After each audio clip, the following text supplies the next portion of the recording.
interesting thing. Awesome. Radio. Take your skirt off, let me see your tits. Take your panties down, let's see what you got. I'll buy your butt cheeks, take a look. I wanna see inside your beaver. What's that? It's the Jason Ellis Show. With Jason Ellis. Bend over and let me see your ass. Michael Sully. I fucked everybody who ever asked me to. Andrew Bruce. I'll have one choice, please. Kevin Kraft. Yeah, I sucked that dick off too. Dingo. Oh my god! And Will Pendarvis. Fuck yeah, I'm Will Pendarvis. I'll sublime up. Jason Ellis. This is the Jason Ellis Show. Don't concentrate on the finger or you will miss all that heavenly glory.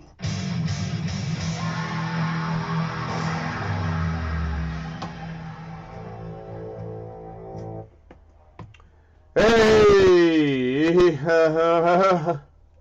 How's it going, everybody? Welcome to the show. All the things in the world that understand, you know. But even if you don't and you just enjoy, like, the vibrations, welcome to the show.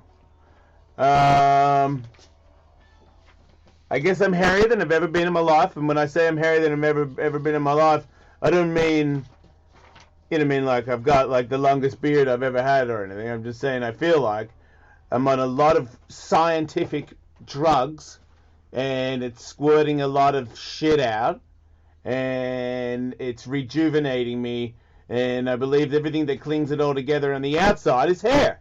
So I think maybe I might be the new Sluggo. No one's gonna get that. No way, man. I saw Sluggo at your wedding, and he fucking can stand on his fucking 2 toes, dude, like a ballerina. You can't do that shit. I don't want to do that. What the fuck do I want to do that for? Just saying, that's a skill you don't have. I can stand on my toes. Show me. Absolutely, there's no way you can stand Fuck on off. your toes. Dude. I've never fucking done it. It's what and I'll ballerinas work their whole life for. Who? Who? What the fuck, bitch? That's a fake. You're using your shoes, dude. No, it's not. Did Sluggo remove his shoes to show off at the wedding? Thank you, Michael. Might have. I mean, those... Sounds quite a bit like a no. Yeah, I just realized where the camera is. Fuck you, Michael. The camera just witnessed that. So people on YouTube, yeah. No, I've never done anything. Just like I've never played soccer. I'll kick the shit out of my son at soccer. You did, Dude plays all the time. Fucking killed him. I don't even know what soccer is. I'm like, look, I'm going to go around the back. You should be. I'll go through your legs. I'll go, man. You should be super proud of yourself. Goddamn fat athlete. You play at the grounds over by, I play 8-year-olds. Yeah. And women. But I noticed. Not even women. Girls. Girls, children. Sorry. I noticed. Sorry, women. But I'll play you too, women. I know the field you play at now. Yeah, I play at a lot of fields. Oh, You don't know about me. I've been in soccer. I basically had 48 hours of soccer. Are you still refereeing? No. They kicked you out of that. No.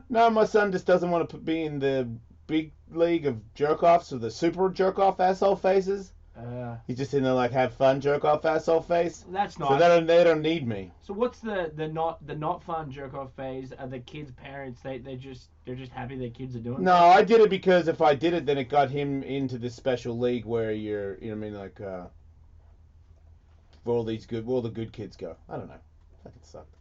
He's got to practice and train all the time. He was like, no, I like fun. I'm like, yeah, I'm back in that. Yeah. You're 8, you know. Like, what if you really want to be good at it? You'll say you want to be good at it. If you say that you don't like practicing all the time, then dude. You know, I watched. You know, the U.S. soccer team didn't make the World Cup, and there's obviously, you know, America's tried to promote soccer and build soccer up. You know, maybe there's an opening for Diggy. Later on. Look, you know as well as I do. If they tell you, coach says do 10 taps on this foot, 10 taps on that foot, and you have to do it for like half an hour every night, and then he asks you, how much time have I got left? you're not gonna fucking make it, mate. Yeah. You know what I mean? You have to tell me that dinner's ready because I can't stop doing it. Yeah. It's a good point. That's a fucking champion. Yeah. Spoken like a, you know what I mean? I'm an almost champion. I used to hold a footy sometimes at dinner. Mm-hmm. You know what I'm saying? You would just hold a soccer ball. No, footy, football, mate. like, That's Aussie rules breaking football. The first rule. Yeah, no, that was my stepdad, kind of like my real dad, but he was just like, if you want to do this, you just gotta hold that thing all day long. You gotta good play call. with it, and he goes, you sit at dinner and you hold that thing. So Yep. I sit at dinner with my Smart footy. stepdad. Yeah. I met him. He's a solid Yeah, dude. he's a solid. He's Yeah. real. He's real. With one hand, obviously. One hand, you gotta Obviously, eat. Michael. No. Just eat with your face like a dog. Thinking about that ball and how you're gonna balk somebody, kick it straight through. You gotta believe, you gotta visualize. I was trying to tell my daughter this. I got some problems going on with my daughter. She doesn't know what she wants to be, has no interest in being anything. Nothing's cool, nothing's fun. So it's come to well, we're just gonna go do stuff. And you're not getting out of it, so you may as well be a part of it.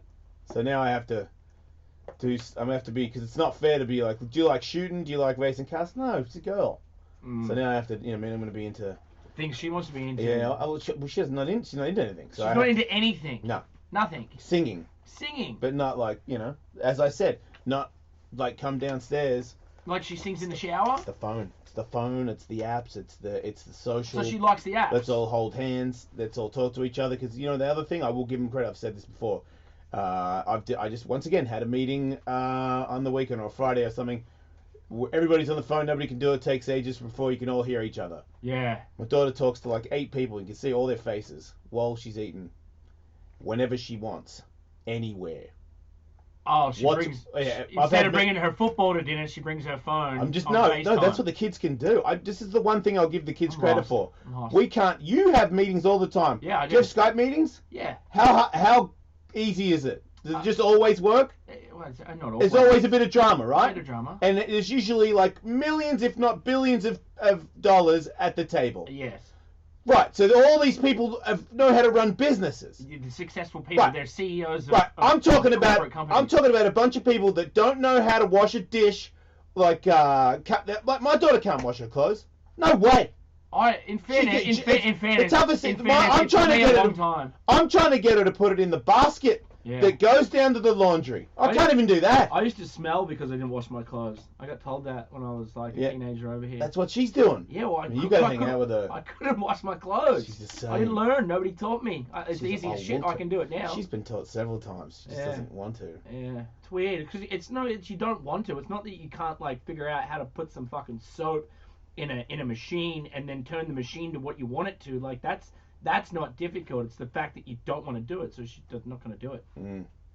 It's like somebody like not wanting to quit like drugs. They know it's bad, but they it's hard to.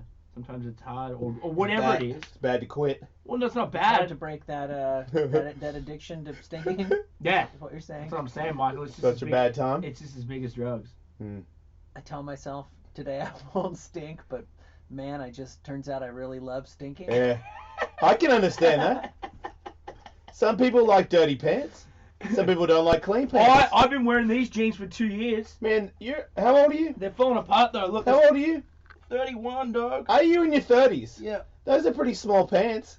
Yeah, so everyone says they make fun of me. Right, okay. Just as long, I mean, who makes fun of you? Does Machine Gun Kelly make fun of you for those? No. Right, because his pants are skinnier. His pants are way skinnier. Yeah. Or way bigger. He kind of wears some weird shit these days. Well, he's in fashion. Well, excuse me. He's the face of John Varvatos. He has billboards and fucking shit everywhere. John Look, Varvatos will show up and personally give him an outfit before a show. To me, I'm not. This is my complete honesty here. I'm not sure who the greatest actor. I've heard Daniel Day-Lewis is really good, and when I see He him, won an award. I think he is really good when I watch him. But I'm not sure if Robert De Niro. I don't know who's good. I can't tell you who's really good. Which piece they did where this is a excellent piece of acting. I can't tell you who has the greatest fashion. It's, you know, I mean, I like what I like, and that's kind of I refuse to. That's fine. That's how it should be, though. And I'm not gonna wear, but he probably knows how to mix and match.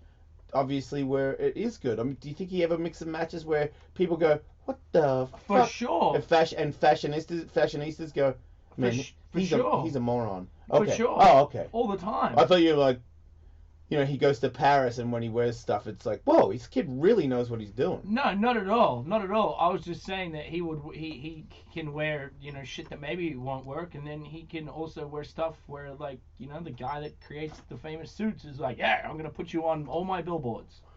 So, did he ever help you out with pants? No, I don't get help from anybody. And listen, he has stylists and works with people, and they, you know, have to do, you know, all sorts of shit. That's a lifestyle. That is. It's like you can hang out with somebody who goes to the gym all the time. Doesn't necessarily mean you might share that interest, but you can not. Yeah, but me, I don't fucking, I don't care what anybody thinks about me. I really don't. I wear black t-shirts and black jeans most of the time. Sometimes I get a little crazy. I wear a Monster hat every day. I reckon you look awesome. Hey, thanks, dude. Kids, I reckon everyone's tried to look like you for ages. Back in the day. I reckon everybody tries to copy me and Katie with bald cats, and I feel like there's something there where I'm like, wait, everybody has what we have now. Yeah, bald cat. But I don't think I invented it. You know what I did invent though? People like bald pussy. I invented for a long the time. matte army paint job car. The green. Yeah, the green. You did. That was mine, and everybody in LA is doing it now. Well, I can say that. I rented a tour bus that was matte green, so See? that's because of you. It is. So there's little things that I can be thankful for, you know, in life. Very thankful. You got a great. You know what? You got a great sweatshirt on today. I know you own That's it. my clothing company. I know you own it, but It's a good hoodie, right? It's a great hoodie. You know. I could get you one of these hoodies if you want one. You've been I would saying love to that see. for a long time. Wait, they sent you stuff. Yeah, I hiked in a. Holy shit! Nah, it's not. I hiked No, in... it is. Gene Simmons here. Oh, Is here. Shit. Hi, kids. I'm Gene. Nope. You have something on your arms. Wow, look at that. That's you, Gene Simmons. That's your website. The Gene Simmons Vault I know it well. Experience. Limited edition, packed with music, memorabilia. It's a nice website. It's a beautiful website. Hello, Gene Simmons. How are you? I'm casual. Yourself? I'm deliriously happy. It's a pleasure to see me.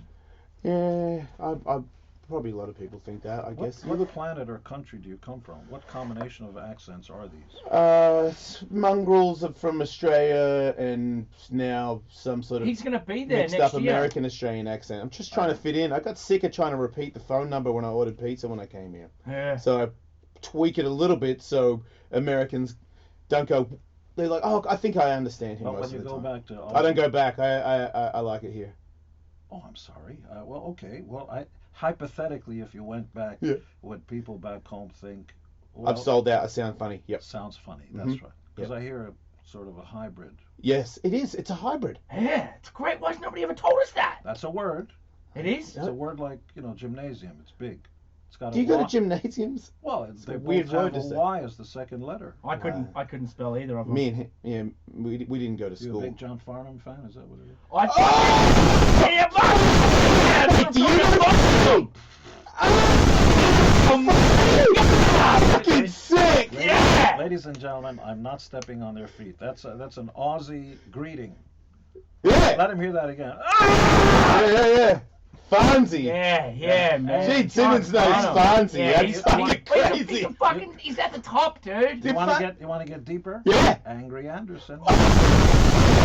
Discussed on this show. We were singing this with Show. Sebastian Bach. I'm friends with Sebastian Bach. We were singing that song. No, he's legitimate. How about Doc, Angry? How about Doc Neeson? Oh! The Angels. Yeah, we didn't get that one. Yeah, I don't. Who's that? Communists.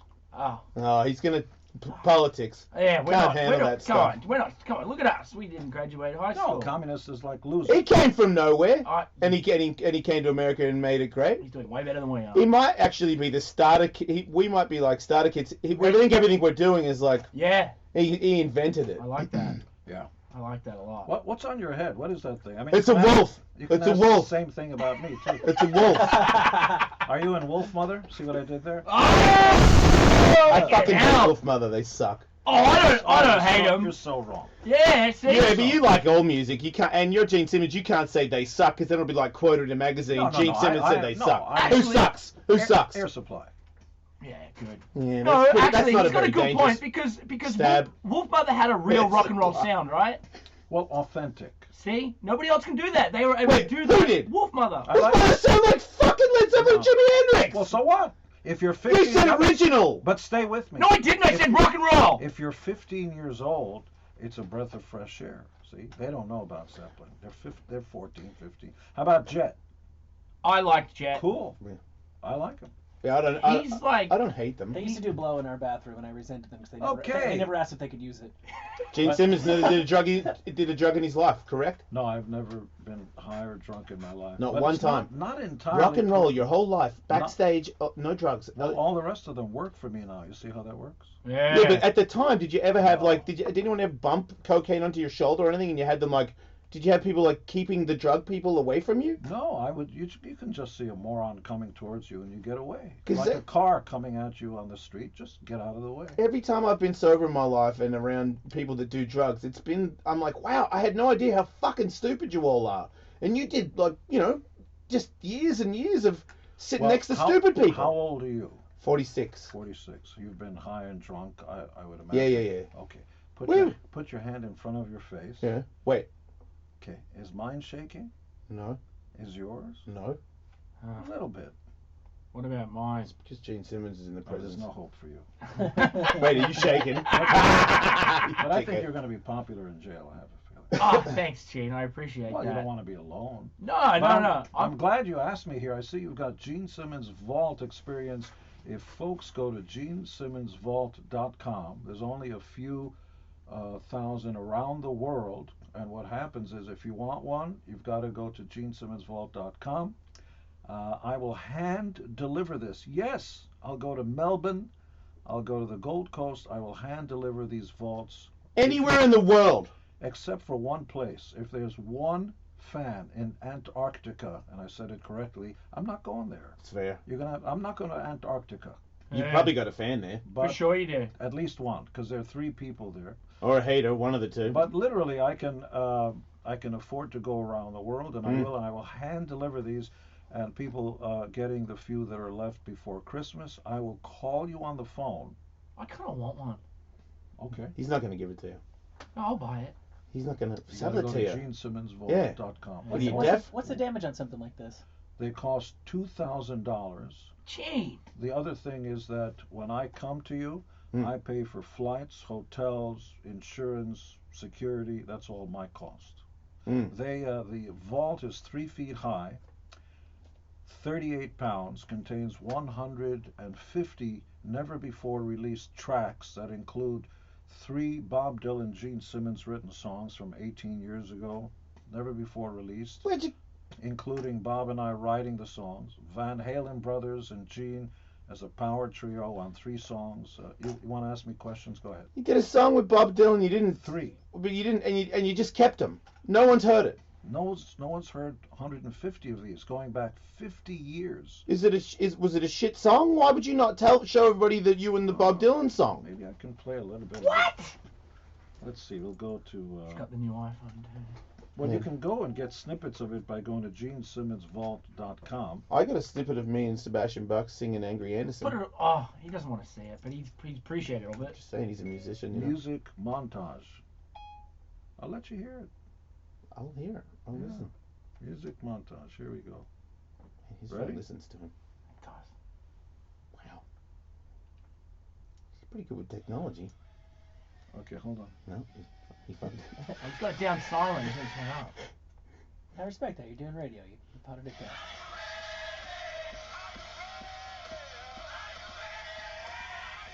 Which side is better, this side or that side? That's good. That side. Oh yeah.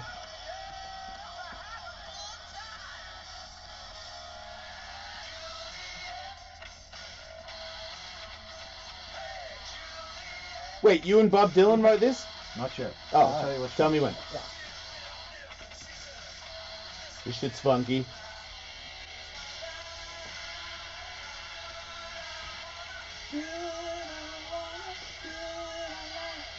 Is this just snippets of all the songs? Not all. We'd be here for 10 hours. Yeah, obviously. I got time. Literally. No, I know. I got time. We could do it. It might be better on a Saturday I thing. think next one is the Dylan. Tell me when. Dylan. This one.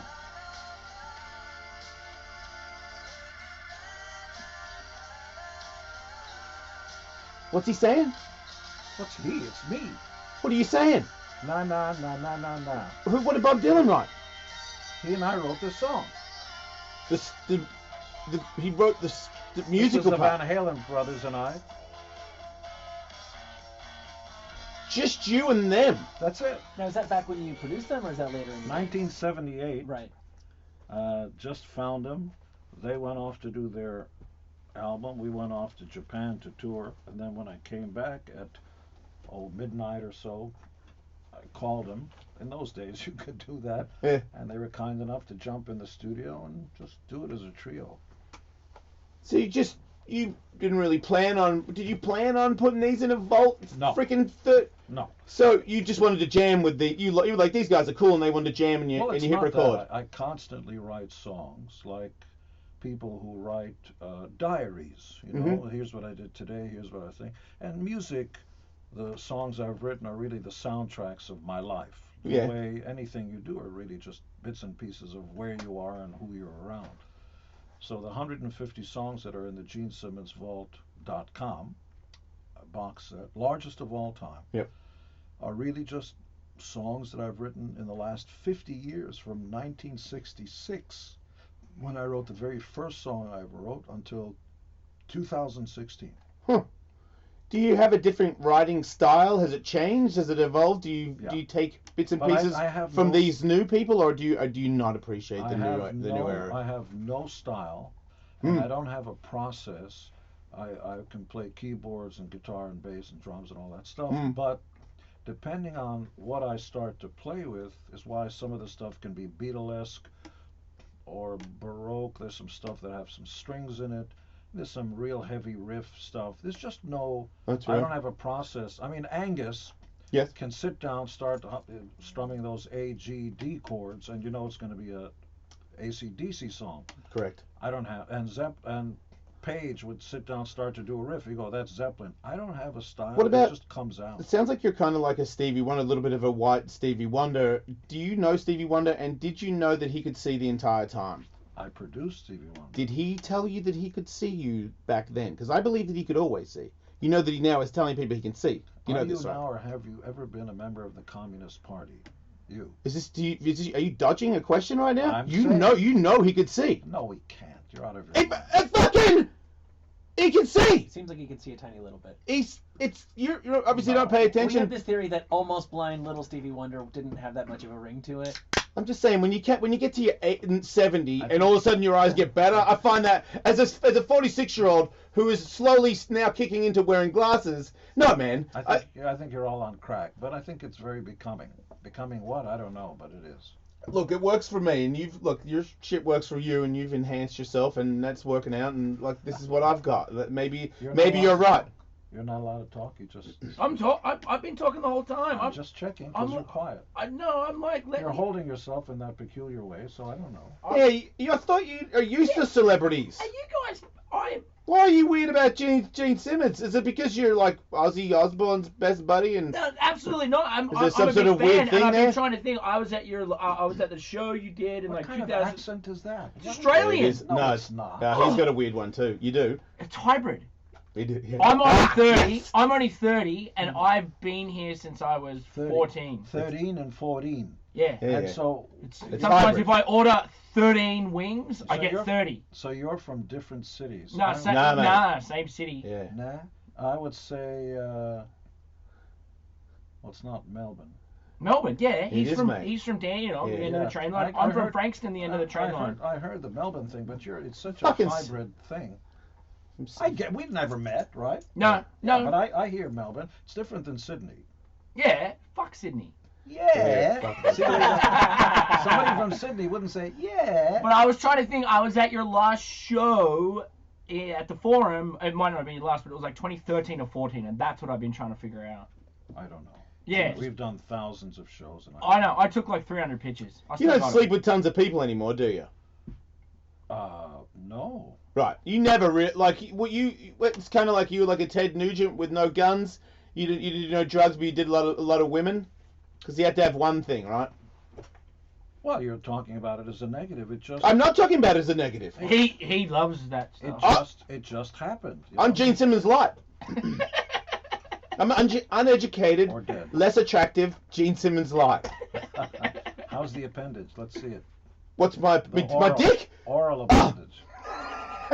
That's not bad. Yeah, I can make it work. You'll be popular in Yeah, jail. I'm hanging down here too, so I got both ends taken care of.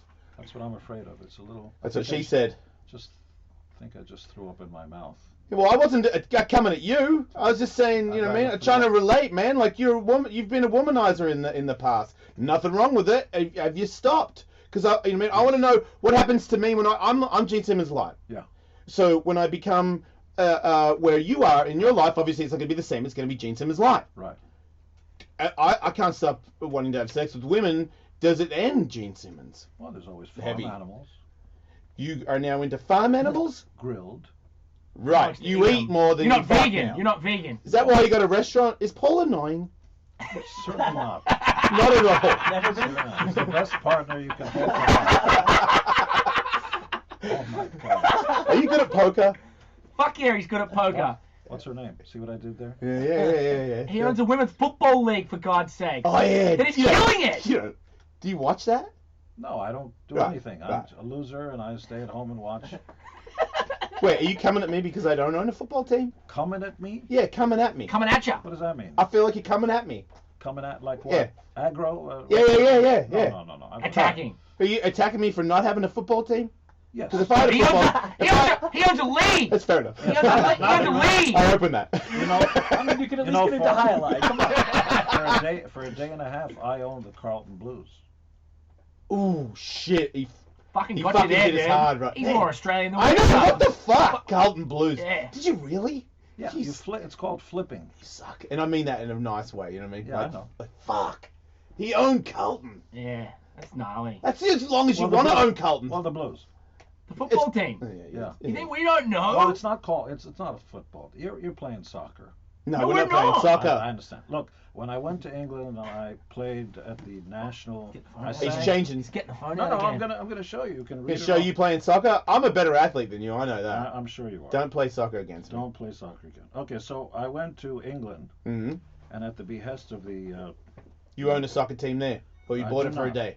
no, I sang the national anthem at Wembley Stadium, The English anthem? the American anthem in London at That's Wembley a Stadium. bit rude, isn't it? He's not going to let me finish. I'm Nah. going to kill myself. No, don't kill yourself, Gene, please. No, He's over here, they'll talk about Don't, it. don't. Please don't touch me. Yeah. Sorry. And so the National Football League, the NFL, asked me to sing the American national anthem when they played American football at the stadium there. So the day before, I did TV in London on a show called Soccer AM. Yes. It's their largest show. Even though they play football, it's called Soccer AM. Soccer's I was huge there. chewing gum. And then they said, please take your gum out. So I put it down and I said, eBay. They put my gum on eBay the next day. All the proceeds would go to the Children's Hospital. I'll give you each 2 chances. Pounds or dollars? Dollars. Let me How finish. much did my chewed piece of gum sell for? For charity. Chewed piece of gum. What year? Yeah. What Oh, you're year? right. Now can I? 2 years ago. Now can I? Now, okay, $10,000. No way. $10,000. That's Yeah. your first guess. You got $1 million. $1 million. He did not get. He did not get a fucking You're million. good. It's fucking I'm gum, working dude. charity, dude. I hope he got a fucking $1 million. Okay. He must have. He had a fucking Second chance. Last chance. $100,000. $100,000 for a chewed. 247,000. 240. I hope. Did you throw in a coffin? Well, only Did when you throw in You got- some extra shit for that person? throw in Only a when bunch. they die. Did you fly there and give him the gun? Did you fly there and give him the gun? No, we were there, and the next day they came and took. I don't know what they did with the gum, but this is real. All the proceeds, and they wired the money. It went to the Children's Hospital in London. That's awesome. That's That's really real. cool. Yeah. There's some sick fucks out there, though. Well, the word fan comes from the word fanatic. Ah, is that what they Yeah, did should be there? all right. You know what I mean? Yeah, was Hey. that- Yeah. I got one bone, just real quick. First albums I ever owned. Yeah. Was Kiss. I went to your concert. My dad carried me out there. Not flash in the pan. I got blood on my shirt, mate. Oh, That's how hardcore I went. wow. At one point, you flew from one side to the other. Yep. Ace Frehley had lightning come out of his guitar. Yep. Shit fuck with me. Like I was like, rock and roll. That's where I'm gonna be. You know, I became a metal fan. I believe it's pretty much your fault. Because from what I hear now, because I don't read, because I'm uneducated, you make Kiss. You're the guy that is the brains behind everything. It's not fair. The Paul's very smart and not annoying at all, but I think that you did a lot. No, the people that made Kiss are the fans. Ooh, good answer. Without the fans, and by the way, they pay your salary too. Without them, we're both out of jobs. I know. They are our bosses, which is why I'm flying around the world. To meet them, if they win. GeneSimmonsVault.com. That's right. A few left. I will hand deliver. You know, because when I was a kid, there was no knock on the door. Hey, Gene, open up. It's Elvis. Here's my new record. Check it out. He never came to the door to anybody. Nope. By the way, I do a great impression of Elvis. You want to see? Yeah, please. Fucking hell, he's laying Do you make fun of him because he did drugs and you didn't? Fun? No, I admire him. What are you talking about? But everybody's choices in life are their own. That was his, and this is mine. Do you feel weird about having kids in Beverly Hills and them knowing that you were Gene Simmons, the man that... Really? Hey, that's only because he turned it up. Oh my God. Hi, Terry. Taking a phone call live on the air. I'm listening to everything you say. I'm live on the air with two sick Australian fucks now. He doesn't even know my name and he's on the phone on the show. I guess he's fucking Gene Simmons, right? Yeah, it's fine. Plug him in. He's no Tyrese. I am not. I was trying to talk Joe into meeting about the vault on that day, but so far nothing planned. Did you catch the UFC? Yeah. Wait, is this Joe Rogan? Is he talking to Joe Rogan? I know there was a lot of good fights. Did you watch it? It will not happen in December. We'll have to do it Bingo. in January. Did you watch it? No, I missed the fights. You didn't watch any of them. Okay. No. Dude, there's like a Mike Tyson of MMA now. Oh, hey. Yeah. I think we sponsored him for Monster. Yeah. No. You signed. You signed the Hawaiian right before his fight. Yeah, I missed it. Sure, you've got a lot of covers up there. So. Everything good with work? You good? Am I good with work? Everything's good. Oh, yeah, you a workaholic. He for sure is a workaholic. Are you? You don't like to relax more? Well, you have time when you're dead. I don't understand. Yeah, but what about time to have fun with your family or time to just go to the beach? Right after work today, I'm going to go and be with my family. Yeah, he's okay. a family man. But do you enjoy Big like time. big vacations on this with sand and shit? Do you go in the water? No, I've never done vacations as such. You don't go on vacations? No. Are you fucking with me? I'm very serious. Wait, you don't take your kids and like you got that? Because I saw that when they were very little, I took them down to Malibu. Yeah. And we said, "How do you like Hawaii?" Because they don't know. Wait, you lied to your kids and said that they were in Hawaii? Of course I did. Do they know that now? They don't have a fucking clue. They don't even remember going to the beach. Do they like you? Worship the ground I walk on. Because are they told to worship the ground? No, that's not why. It's because I have a will. They just want your money. A couple times. Everybody does, don't you? No, I don't. You don't? No. Are you now? See, that's the difference. Ever been a member of the Communist Party? I'm thinking about it. Yeah. I think because I've always I want to be successful now. I only wanted to be good at skateboarding. Just now? No, yeah, 10 years ago. Okay. So before that, I just wanted to be good at stuff. Do you like each other? Yeah, we love We're in each love. other. Yeah, I married him this year. Yeah. Yeah. Who's that? Well, you can't even do the jokes now because somebody will get upset. Wait, is it a guy? I'm bisexual, so you can make a gay joke. Doesn't make no difference. Why would you think I would do that to our gay brethren? I wouldn't do that. Gay what? What do you even call them? Do you know what you call them? I'm not going down this road. I'm not doing this. Because I know what you call them. No. They're not. So do you eat at the restaurant where you have the burgers and shit? You mean Rock and Brews? Do you go to Rock and Brews down in LAX? Well, when we land at LAX, I visit. One is in Delta Terminal. The other one's at Terminal 1 at Southwest. Of course I stop in. And we have them all over the place. In fact, right now it's all over the world. And of course I do. Unbelievable. They're amazing. There's the annoying Paul Stanley right beside me. Yes, nice you were able to tolerate him long enough to take He's that right. photo. Yeah, right. I think that photo was edited, Michael. I'm going to tell him about this. But nobody ever called him that. He's the most lovable guy. I didn't think he. I thought didn't see him as an annoying person. I saw him as an annoying person to you.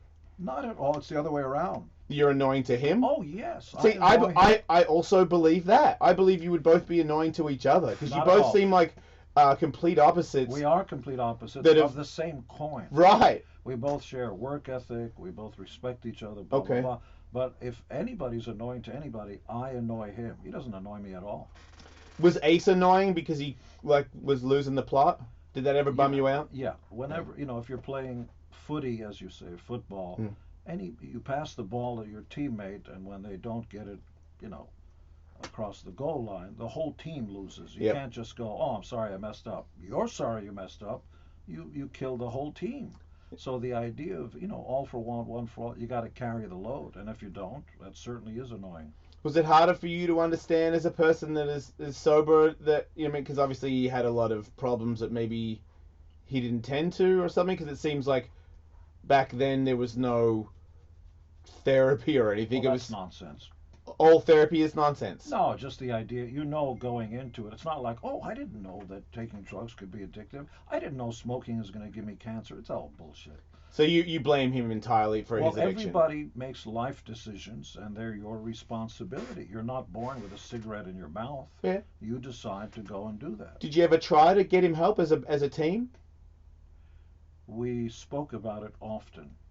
Did he ever go to rehab and do a sober stint in them? I don't know, but I will say this about Ace. Recently, he asked me to write some songs with him for a solo record, and I was happy to. I drove out to the desert where he lives. We wrote 2 new songs. One is called Your Wish Is My Command, and they're both showing up on his next solo record. And how's he doing? He looks great. He looks happy. He looks healthy. And I think, thank God, he's got a lady looking after him. Right. Somebody who's totally committed to him. And some people will do better in life if you've got somebody who's loyal to you all the time. Well, that tells you. I mean, obviously, you'd have to be somewhat sober at this point because I remember. I think so. Yeah, like 20 years ago, he was getting help down the stairs at the Hard Rock, and I was close enough to catch it, and that was when I was like, "Holy shit, is he fucking high?" Because you can't tell when the face paint and everything, and if you're not somebody that's done drugs before, you don't catch it. But all of a sudden, you guys looked great, you looked normal, and he did not. I have no comment. Right, fair enough. Moving on. Yeah, because the past there's nothing you can do about the past. You're going to be judged today and tomorrow. But he must be doing good now, because there's no way somebody can survive in that state. So. Although Keith Richards. Yeah. So you think Keith Richards is hammered all the time, though? Whenever I've seen him. Wow. Still. But I believe he's got a pact with the devil. Out of anybody you've met in your life. I walk into the dressing room. Keith, you're so amazing and stuff. There's Jack Daniels, full ones, and he's just. Now! And they say if you get to a level like that, he almost needs a Jack Daniels to survive. I'm not the person to ask that question because I'm unqualified. No, not asking the question. Just. Are you thinking about running in politics or something? He should. They don't pay enough. Yeah. And I like Then why do all these You could weird do it rich for a people hobby. try to do it? ego. So why don't you want to do it? I'm pragmatic. Money is more important than ego. Okay, right. So it's And tough. also, They'd be headbutting though, wouldn't they? I want absolute power.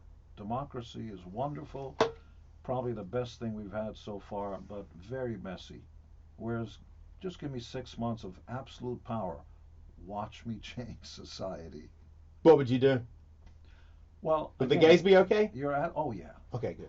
You're asking a guy who plays in a rock band how he would change the world, but pedophiles wouldn't get many chances. You'd be up in Alaska digging holes in the ground, turn on each other. I don't care. Stay away from our children. I like that one. And if you commit a crime with a gun, there should be severe repercussions, including possible death. He's off to a good start. So far, I'm voting for him. I'm in. 3 strikes, you're out. It's all nonsense. Yeah, 1 strike. Okay. If you're running with a guided missile on a highway and the cops are chasing at you, this idea of you can't bang him off the road and stuff, it's all nonsense. Thank you. Bazooka. Hey, fuck yeah. Into the car. Did you just say thank you? I did say thank you. We watch a lot of car chases on the show, and it's What just the ridiculous. hell is that? And nobody, again, don't get me started. Why not? We're on the show. If Get there's started. a guided missile going down a highway at 100 miles an hour, you should be able to do anything you can for keeping the other people on the highway safe. I agree. Dingo, do you agree? Oh, 1,000%. And we're criminals. Take him out. And we agree. I mean, not really criminals. We're born criminals. Yeah, good It's point. in the blood. Unfortunately, it's cooler to be the bad guy. Everybody talks about Darth Vader. Man, he's cool. And Luke Skywalker's just, that kid.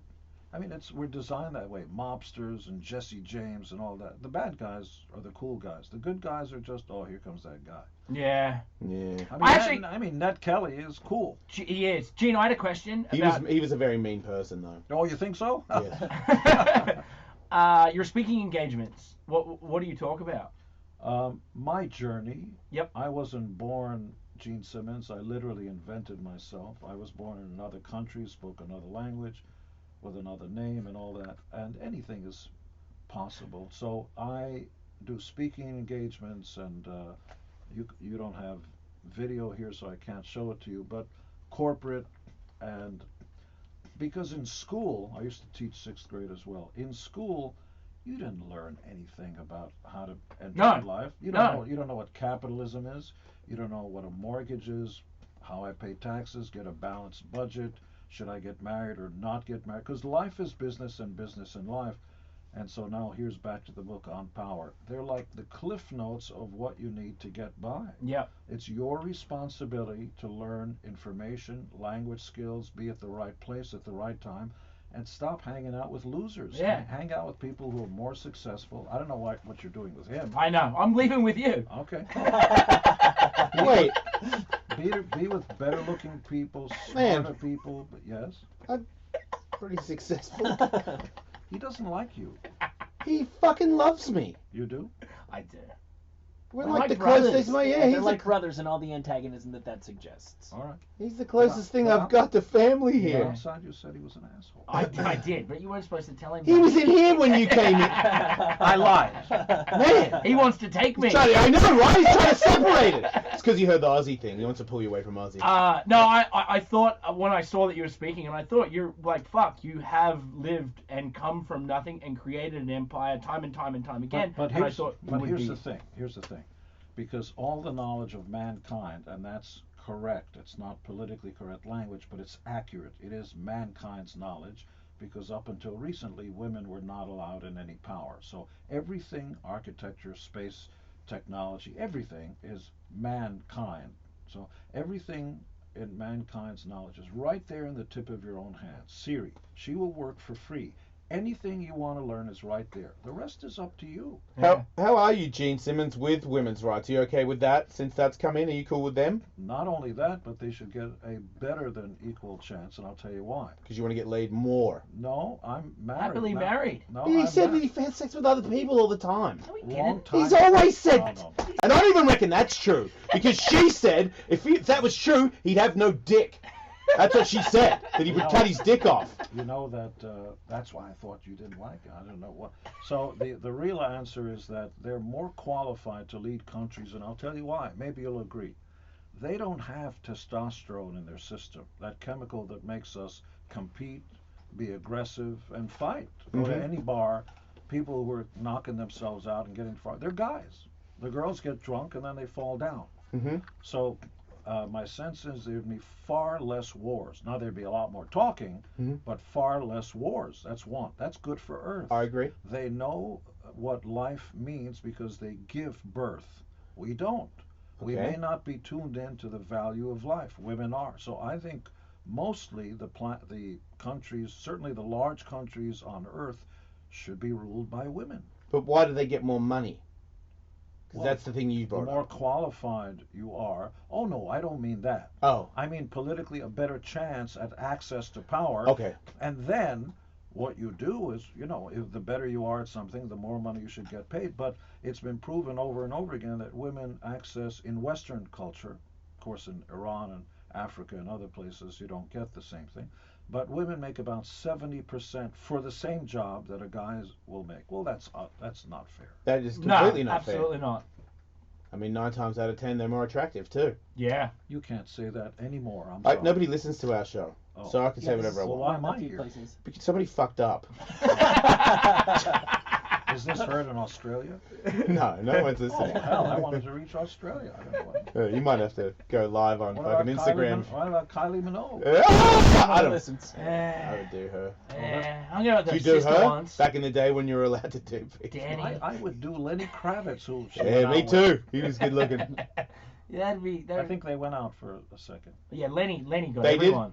Yeah. Yeah. Kylie had a good round too, though. I think she's still a great overachiever. She looks great for her age, and she's still. Don't say that to a woman for her age. She's not listening. Just say she looks great. This is between the boys. He's educating you. She's very stylish. I don't need to learn any more from Gene Simmons.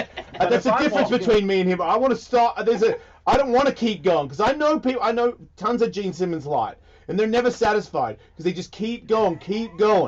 Never do. Got to get more. That's cool. If you're into that, you got to know who you are. But when you see a guy like Gene Simmons, you go, hey, you look good. Hold on.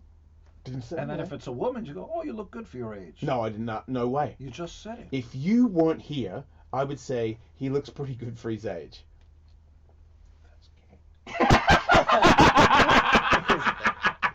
It is a little bit. Well, I am kind of gay, so then I'm in the clear. That's fine. Appreciate it. We support that. We? Yeah. Like the band Kiss? Gene Simmons? You and she. You're calling him a girl? No. You say, but in a pinch. You say you're together. We're not together. We're just, hanging out. How long is the goddamn interview going? We got about 3 more minutes. Do you want to leave? You're in the home stretch, Gene. Wait, you don't want to be here? You know what I want to find out from your country? What? Wow. Why is it? Because we'll fucking give it to you. What is it? Why is it in your country you call me Jane? We call you Gene. No, they don't. They don't. It's just like it's a couple of idiots that make us look bad. Yeah, it's not us, dude. It's not us. Jane. No, my name is Gene. That's what I said, Jane. Yeah. Call me Jane. Fucking idiots. You think so? Yeah, they are a little bit. That's you know why we why? moved here. They don't want to adapt and call you Gene and Jane. Yeah. John. So how do you say it? Gene. The other way, the Aussie way? John. Yeah, they do. Okay, everybody needs to go to Gene Simmons. Where the Gene Simmons Vault. Yeah, GeneSimmonsVault.com. And then the other one is just go to GeneSimmons.com. You'll see everything. Thinking about it, do you still sell? I mean, it's a stupid question because everyone asks it, but you do have those coffins still, right? I'm sorry? The coffins. Oh, yeah. Are they like really comfortable inside? Well, because nobody actually wants to die in them, right? Like it's but you wouldn't know. You'd be dead. No, but I would if I was going to buy it. I'd sleep in it at home. Let me say this, which is accurate. It's moisture proof, so there's no leakage. And some bars buy them and put ice in them and use them as coolers. Ah, smart. And we also have the urns, which is that if your ashes want to be put someplace, you can stick them in Kiss. By the way, all of this is true. Do you have Kiss skateboards? We do. Did you ever license anything that say that may have been too much? Kiss crack.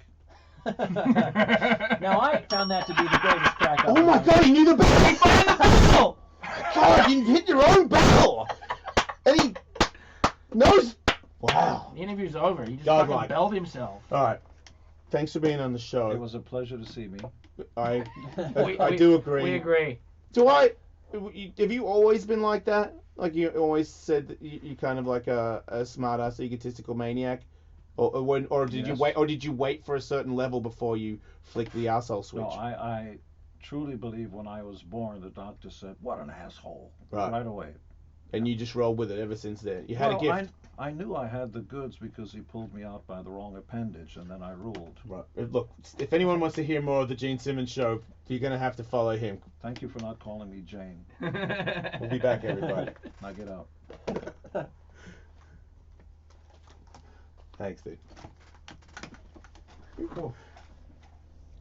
Yeah, my Gene Simmons band is going to Aussie in February. Wait, is that Shooting you Melbourne, Sydney? and nobody from Kiss? No. Who's in your band?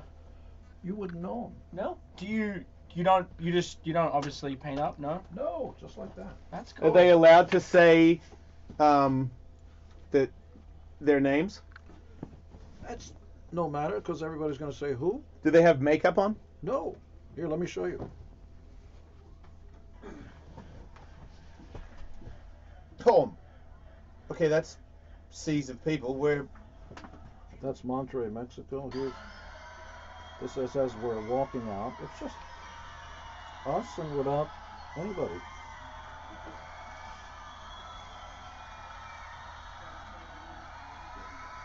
Did you get tired of that one? Here's your outdoor.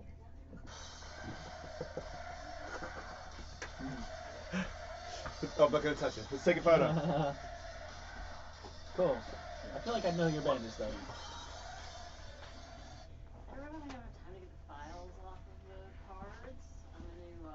stop them then? Yeah, I'm gonna stop them and then just start charging them out. Thank you. It was a pleasure to see you. Yes, yes, sir. Thanks for coming in. Going up. You have something in your arm. You have to take a photo standing next to me. Say again? I mean, you don't have to. Oh.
What are you saying?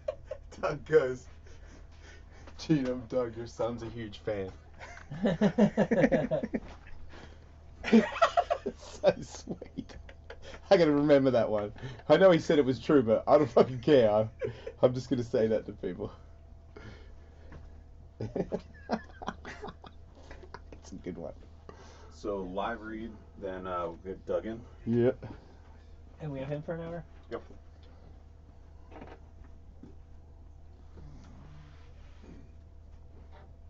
We're fully dead on conversion. I can't believe he answered his phone. What's going on? There's a process of taking the files and putting them into the operating system that was down Friday that we were trying to mess with. Still down now? It worked by 4-5 o'clock on Friday, but it's back to being down. So we can send the files to New York on a Dropbox and they can ingest them. And when they do that, then they'll just give you a heads up and I can on demand it. I want to let I hate that I have to put so much work in just to fucking do work.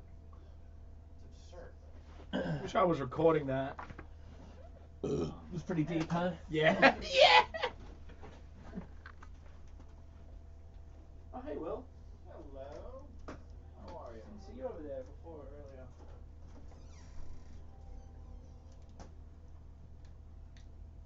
How are you? Oh, I'm good. Sorry, I didn't answer your question. I heard it though. All right. What? I'm fucking great. Do you know, Nope. G plus 2? I didn't think so. Do you know, a guy that you would have met with, Kanye? His name is Izzy. Yeah. Gotta get I know Don on Izzy. NH. He's What was that? one of my NH is best fucking friends. bugging me about Really? this. I just Long Beach shit. She's ready to go. Everyone's feel talking like about you it. guys would get along. I don't think I don't Don know has him, given but I've met official him. go ahead. He's been around for a long time. When you, next time you run into him or something, just take a minute chat with him. I think you'd really like him. But does he work on his clothing, or what does he oversee with He him? manages them. Manages the whole process, Yeah. like the whole Day to business. day, everything. Yeah. All right, I'll drop your name. Okay. Name drop, Will. See what you figure out. You think us just Hey, Will! Yeah. I was talking to Andrew. This little company that makes these weird little mini bikes. They're lawnmower looking things. But they're a little company and they want to give me one. And I was like, yeah, sure. And he's like, would it be cool if I came in and gave it to you? And then we could give one to your listeners? And I was like, I'll talk to some people about that. Same errors. But I was saying to Andrew, if you don't make it a contest. Are you both trying to jump at the same time? Yeah. I think it'd be cool to just get somebody who lives around here that's one of Tried those, the large MP2, Ellis fan people that fail. Which Yeah, is isn't it? it's that weird I know. online thing, but I mean, and I'm probably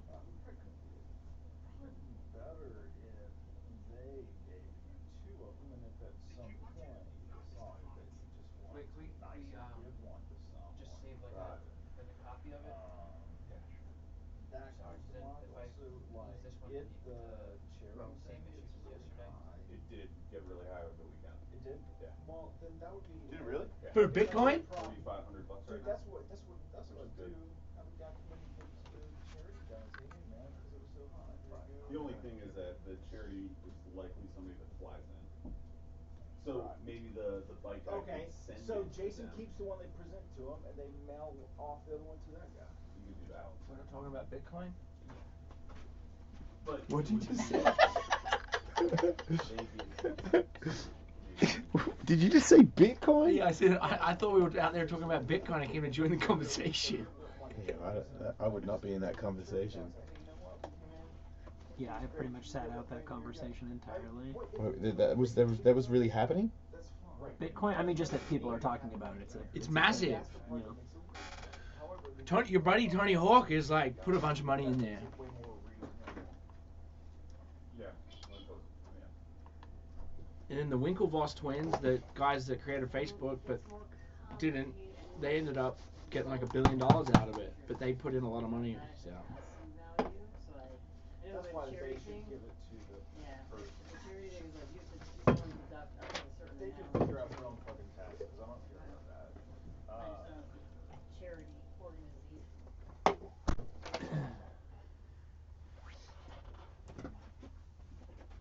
I mean, how much will those bikes cost? Library. Anything past a certain liability. Yeah. I mean, especially with the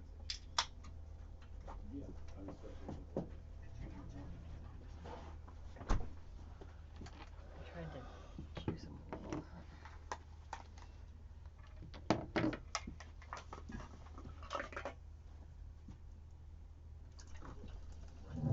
Stick around.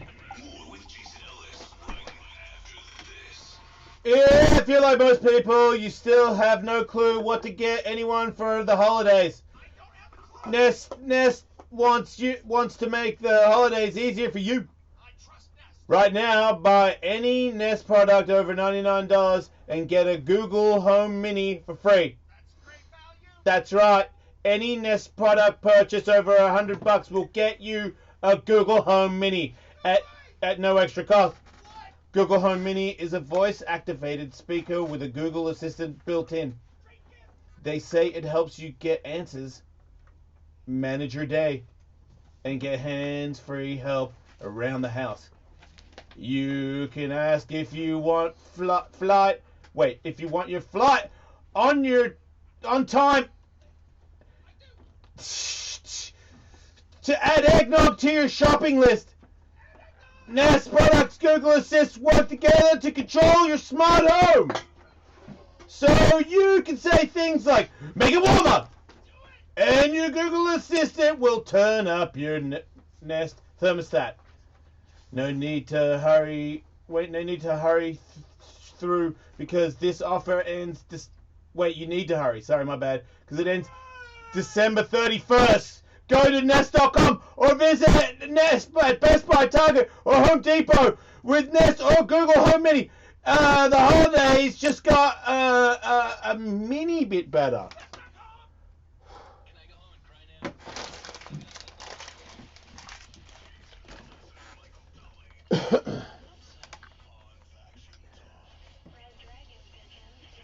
Two dudes drove into a parking lot over the weekend in the Milwaukee area, driving past a do not enter sign, then parked their car, after which a strong odor of allegedly marijuana began emanating from their vehicle. It's illegal there, Michael. They were observed doing so in a spot marked Police Chief. Yeah. Not only were they in the parking lot of the police station, they were in the police chief's personal spot. Ripping a doobie. And when the police went about 3 feet to investigate, they noticed not only marijuana, but heroin in full view. Two dudes, heroin smack. And I thought when you did heroin, you didn't need to do weed. Yeah, I thought you just smoked a cigarette. Everybody loves a doobie. Listen, if you're doing heroin in the Chiefs parking spot, you know, why wouldn't you throw a bit of Maybe weed they on were it? scared. Maybe they were scared to do the smack, so they had to, take the edge off with the weed. Oh, you get high before you do heroin? I've never done heroin, but like that doesn't sound like. Yeah, you're a fucking pussy. Really? Never even, not even... No, you haven't lived until you've done the H. H-bomb. No H-bombs over here. Yeah, you're blowing it. You got a lot of cameras from that one stick. I don't know, fucking, I'm surviving, man. I can't wait till I just don't have any of this. Is he here? Coming up shortly. Oh, man. I saw. Another guest. Yeah. Jeez. I know. What am I doing? And then here? there's another one. Revolving door today. Doug Stanhope. Yeah, funny guy. Right? He was. You don't know. He's awesome. I've No, always liked him. I don't know. But I know that he was like maybe on the Man Show or. He's so much bigger than that. I know bigger than that. Anyway, he said to Gene Simmons, and I'm going to use this. He said it was true though, but he said, "Gene, your son's a huge fan of mine." I got to remember that. Do you think Gene Simmons really took his kids to Malibu and told them it was Hawaii? No, I think he just played us. He plays the whole time.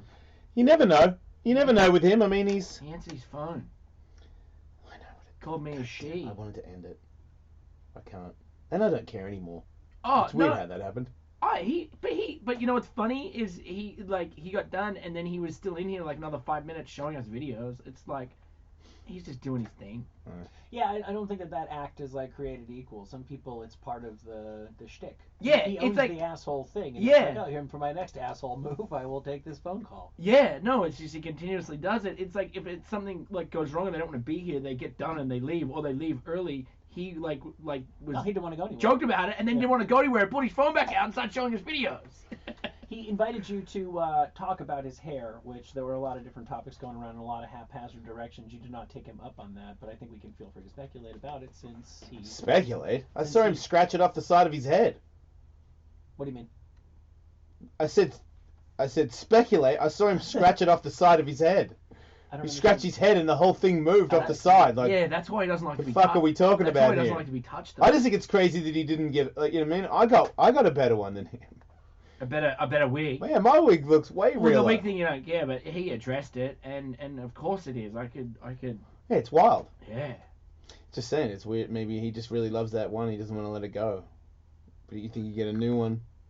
Right, like you Wait, Andrew is showing photos of my wig. Yeah, no, it's great. Did you not see it, Dingo?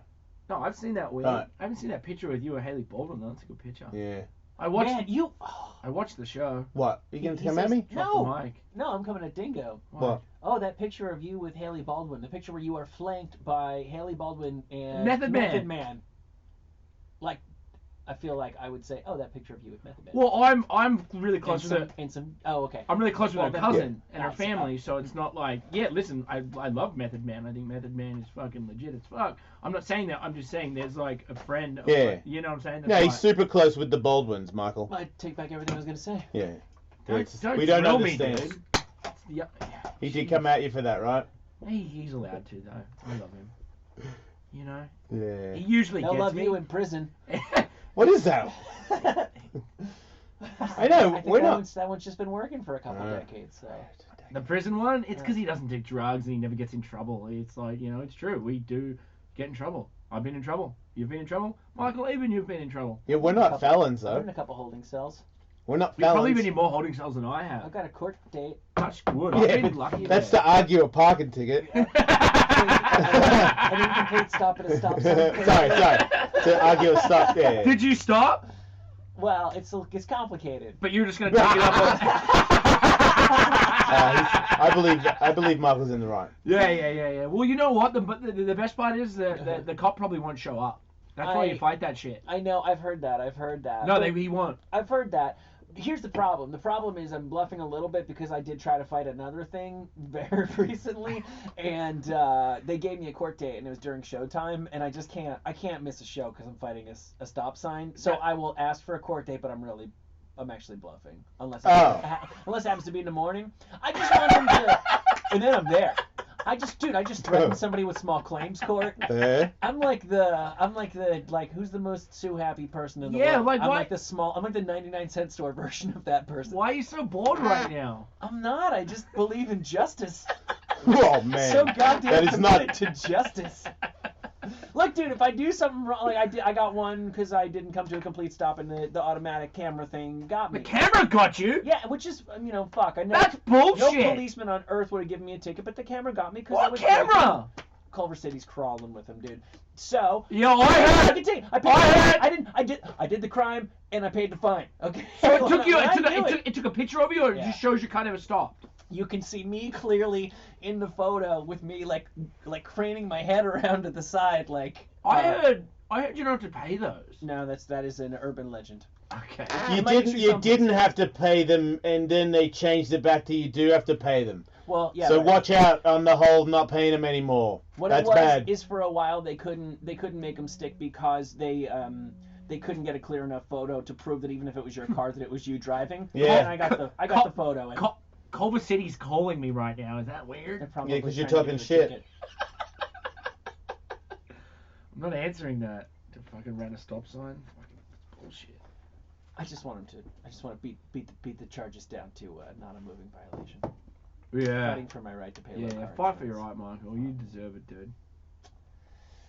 So, Well, we're in fucking Doug Stanhope fucking reverse. I think he unexpectedly popped in with another show, and we'll be here in about 4 minutes. How's that? I misread the calendar thing. I thought it said Jason Ellis right at 1, but it had another show in at 1 o'clock. This was on me. So when's he coming? No later than 1:20. But no early. But no. And then earlier somebody's than- coming after that. Right at 2:30. I don't want that person. I just want Doug. That person's only coming. That's awesome. Yeah, but they're still an hour and 10 minutes apart. Can Doug stay? I think he has to leave around 2 o'clock.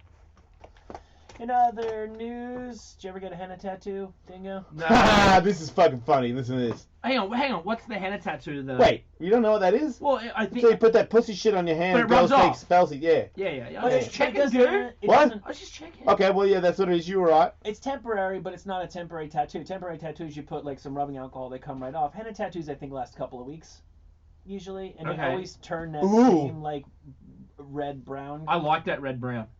Well, this guy better like it because he's stuck with it on his face for life. Why won't it come off? He's like allergic to it. I think he's an English guy, and he went for a little holiday down in Spain, and to be a dickhead, got this like curly mustache thing on his face, and that ain't never coming off. He looks sad. He should be. Just grow your beard out. It looks like the beard line, then you just have like a bit of a hook hanging out of your beard. It's not the end of the world. Just get a face tattoo. It's not the end of the world. I think he ought to get that mustache. Just go Just hard. get the curly mustache. Yeah. Oh, man, but that's such a dumb fucking mustache. Sorry, is people pretty listening. bad. It's still better. It's still better. At least you know you can get a job at the Venice Canals in Italy. He's just got to own it. Yeah, he's God, gonna it's be- like a Or in fucking... Vegas. It's like a fish hook. He got really fucked over. You got a shit one. It is bad. Maybe they could laser it or do some sort of, maybe, some, what's that bitch with the fucking cantaloupe cream? Jessica Alba? Brooke Shields? No, there's, who's the fucking Cindy- supermodel? Cindy Cindy, Crawford, yeah. Maybe Cindy Crawford could rub a fucking melon on his face. He's fucked. Cindy's not rubbing. That's it. probably the worst thing. I would rather, man, hell yeah, tattooed on my face. That's such a, wow. It's not a tattoo. It's a scar in there. It's a scar. Yeah. Like, it's it not- looks It's not even. But brutal. could you just ink over it and make? Oh, it you know what he could do?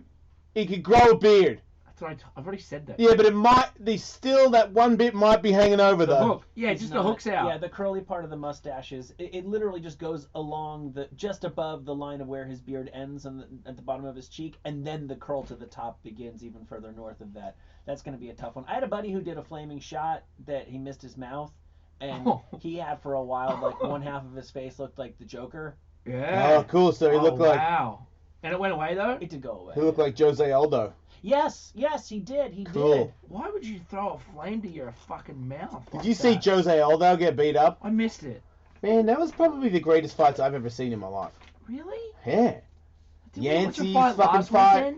weekend? Last weekend's fight sucked. Fight weekend before that was one of the greatest fight weekends ever. See, I'm still with on the Bisbing and all that. I'm still a little hungover. Right. Well, this one I was. get all riled up. I got like one big fight in me a month. This one was like. Title fight was unbelievable. This big heavyweight fight where everyone's talking about this fucking Overeem and everyone's talking about Francis Ngannou, and this dude just uppercutted and made the dude's head snap back in a way where it really makes for a great hype train. You didn't see the knockout punch even on social media, Dingo? Yeah, I did. I saw that. The one everybody posted. Probably. Yeah, all right. I saw that. I mean, I catch the Instagram highlights. Overeem looks different. Yeah, well, he's on steroids. Is Does that anyone know? legal? Does anyone know what Max Holloway said to Jose Aldo? I think it was later on. I think it might have been the fourth round, the round where he finished him, where he said something to him and then got him to brawl him and gas out. And I would love to know what he said, but he was walking up close and just whispered some shit to his face, and then they went at it.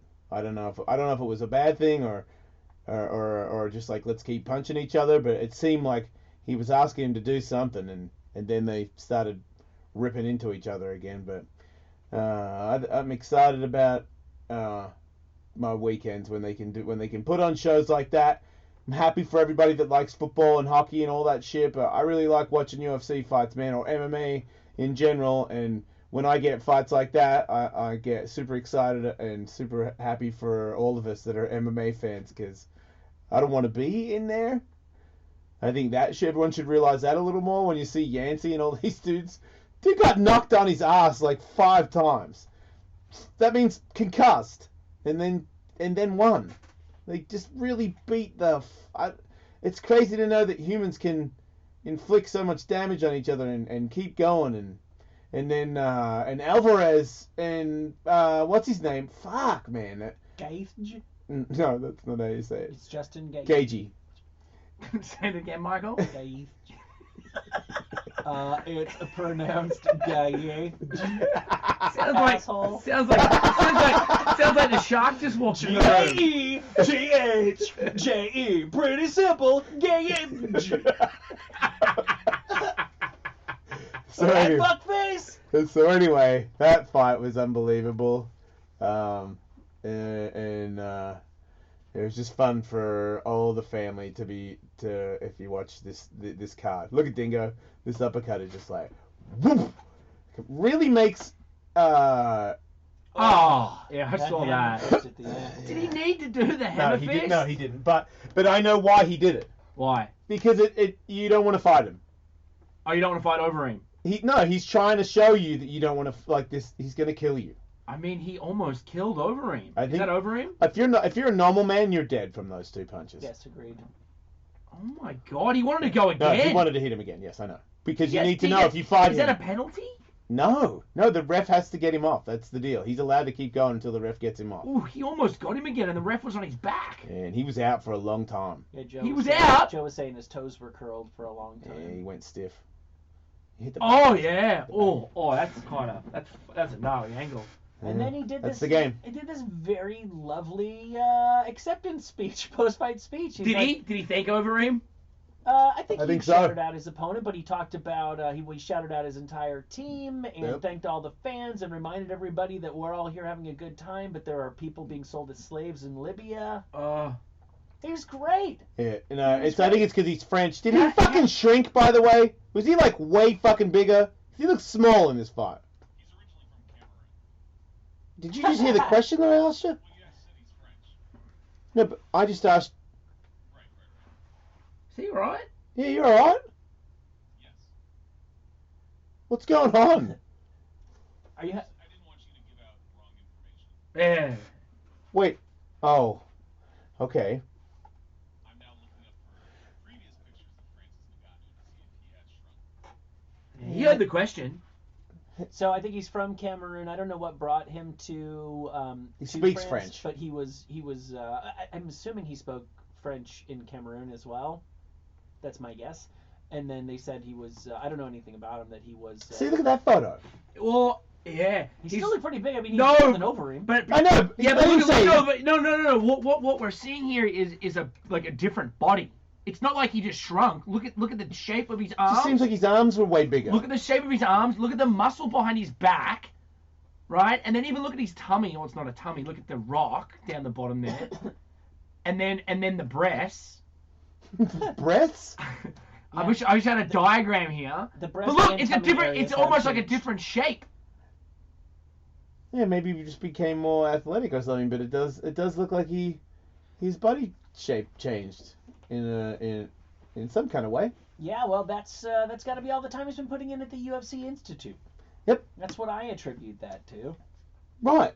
So But he's everyone's talking about, has MMA found their Mike Tyson, and Mike Tyson, people talk about the in-ring performances with good reason, but he was a weirdly charismatic guy at the same time, and I don't know if somebody with such a thick accent can ever be the same person outside of the ring that Tyson was. Tyson was a captivating guy. Always. He really, from day one. He really From like when he was a teenager. But all that having been said, like, yeah, if he goes in and cold cocks Stipe, they've got a star. Yeah, well, maybe MMA. Maybe UFC is trying to drill it up that way because maybe you're fishing for a new star. he can box too, so He's cool. What happens if he goes to the ground? I don't know. he's pretty good. I mean, I really don't know. But yeah, different body shapes. It's what's crazy is I would say that this guy would beat John Jones. But he weighs a lot more. Yeah, but I would have said that John Jones could be the heavyweight champion and the light heavyweight champion. Okay. If he didn't, do all the weird shit that he's been doing, he was Well, still kind in. of over, right? I don't think so. He could come back.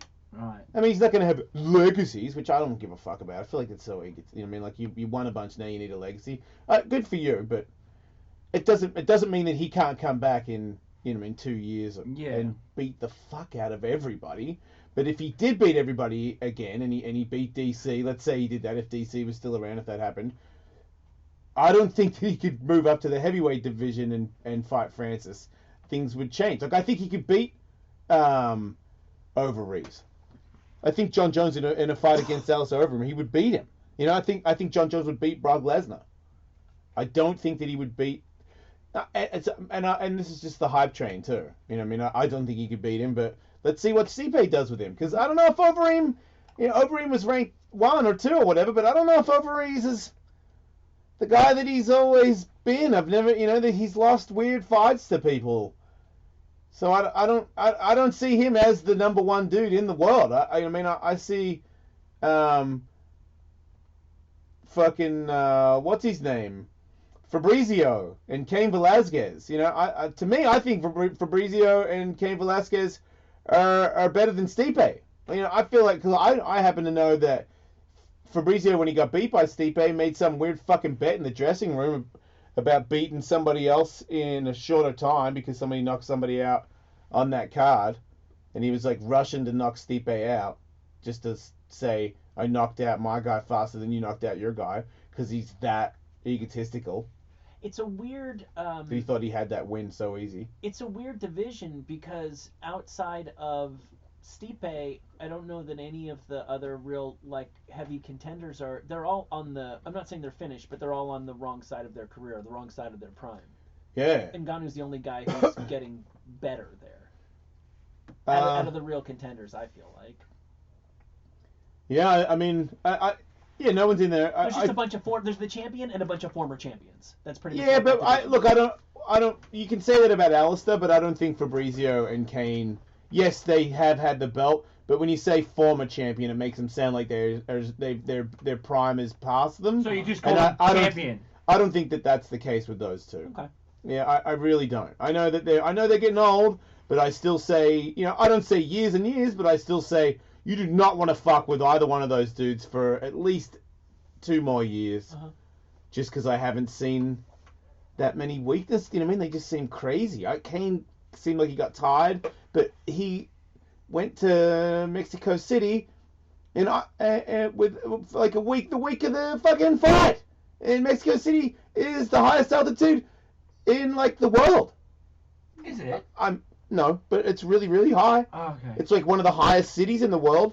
It's a factor. I know that the Mexican soccer team always has a big home field advantage when they play in Mexico City.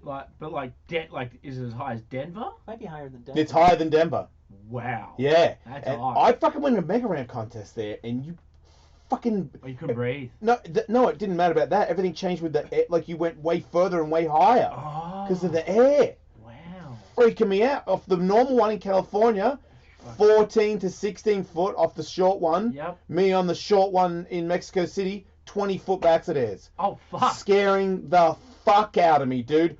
First ride, when you make it over the gap, your first backside air is fucking 20 foot high. Jesus. Fucking my eyes are all watery and shit. I hated that fucking ramp. Mexico City's at 7,300 feet, and it's more than 2,000 feet higher than Denver. Holy shit! Yeah. I never knew that. Yeah, tune into the Jason Ellis show. You might learn something. Mexico City's in the middle.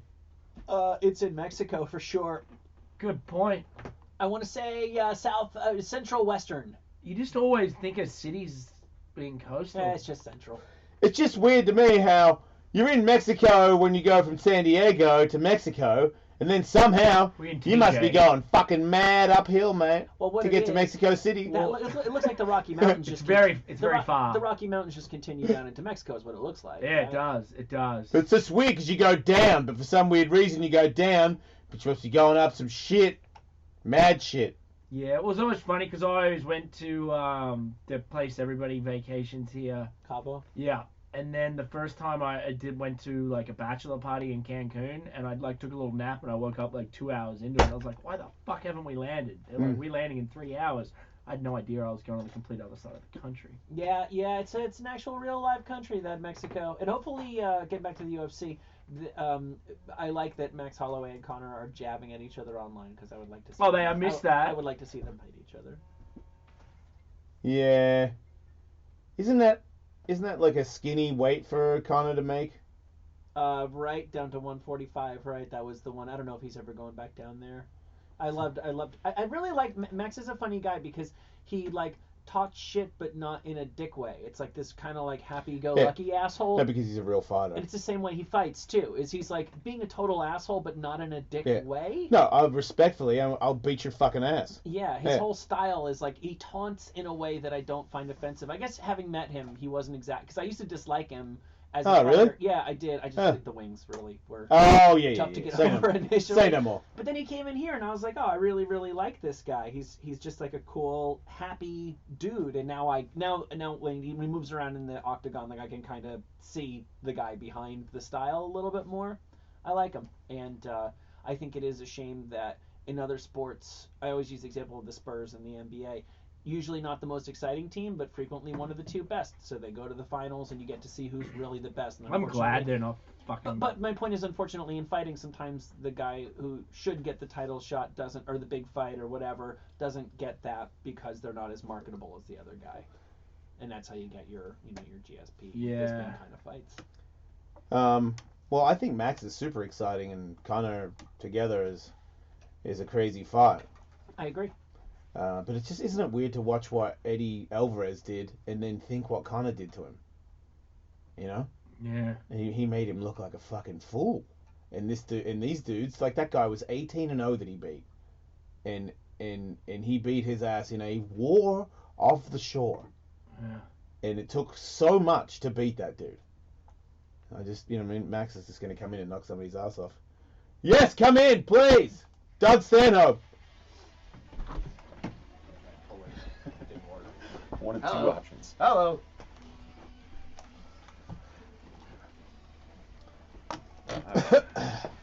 Got intro music on. You're missing the intro music. You would have loved it. It was hilarious. You sounded great. Rewind it. God damn it. I'll do it again. Take your time with the headphones. There we go. That's it. There you go. I do enjoy that. Right? I thought. Yes. Dingo, do you know Doug? I don't know Doug. That's Doug Stanhope. I know Doug's a very famous comedian. He's making fun of me because I'm young. Very famous. Because I'm young. You're young? I'm making fun of you. I'm not making fun of you because you're young. I'm making fun of you because you're a dumb cunt and you don't really know Doug Stanhope. He's making fun of me, Doug. But my fucking opening line to you was, my son knows you to Gene Simmons, and that was fucking cool. Oh yeah. He doesn't know you that well, but your son is a huge fan of yours. Was that bullshit, right? No. We never comp anyone into shows, but some girl said Gene Simmons' son is a huge fan, and the Comedy Store was sold out, and you got him in. So yeah, we got him in, even though Gene Simmons is a fucking tool. Right. Well, yeah. So yeah, when I saw Gene Simmons in the hallway, I said, "Hey, Gene, I'm Doug. Your son's a huge fan of mine." Oh, we heard it. Hey, no, we laughed and laughed. Have you had the opportunity to use that line on other people before? No, That's gotta feel good. Yeah, I don't have a lot of huge fans. Yeah, but you could just make that up. I'm going to rip you off. None of mine is going to be true, but I'm going to say that from now on. Yeah. Just to get me in for a handshake, you know? I have mimosas out there. They say you don't drink, but I don't know about you guys. Who has mimosas? Do you drink all day? Are you drinking a mimosa? Yes.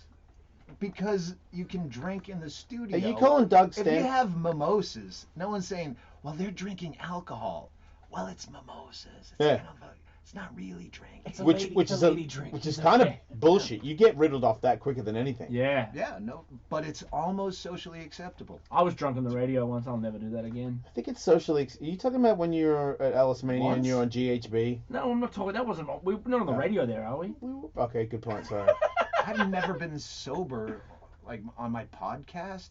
I've never done it sober. Do you drink all day? Not all day, right? Today I will. But not normal days. No, at night. Right. So you're normal you're sober all day. Well, not now. Generally. Right. So unless I'm like flying. Right. Fair enough. Flying is I get lit. I get drunk as shit. Yeah. It's. But, I'm either sleeping or I'm drinking. How much do you like when you say nighttime? Do you drink like before you're gonna do the gig kind of thing, or at nighttime you just start drinking? You go to a bar. What's your for sure start drinking? On tour, I'll usually start drinking probably 3 or 4 drinks before stage, and then drink. And those are just casual beers, right? Mixed drinks. Okay. Vodka soda guy generally. Okay, because you hold the beer on stage.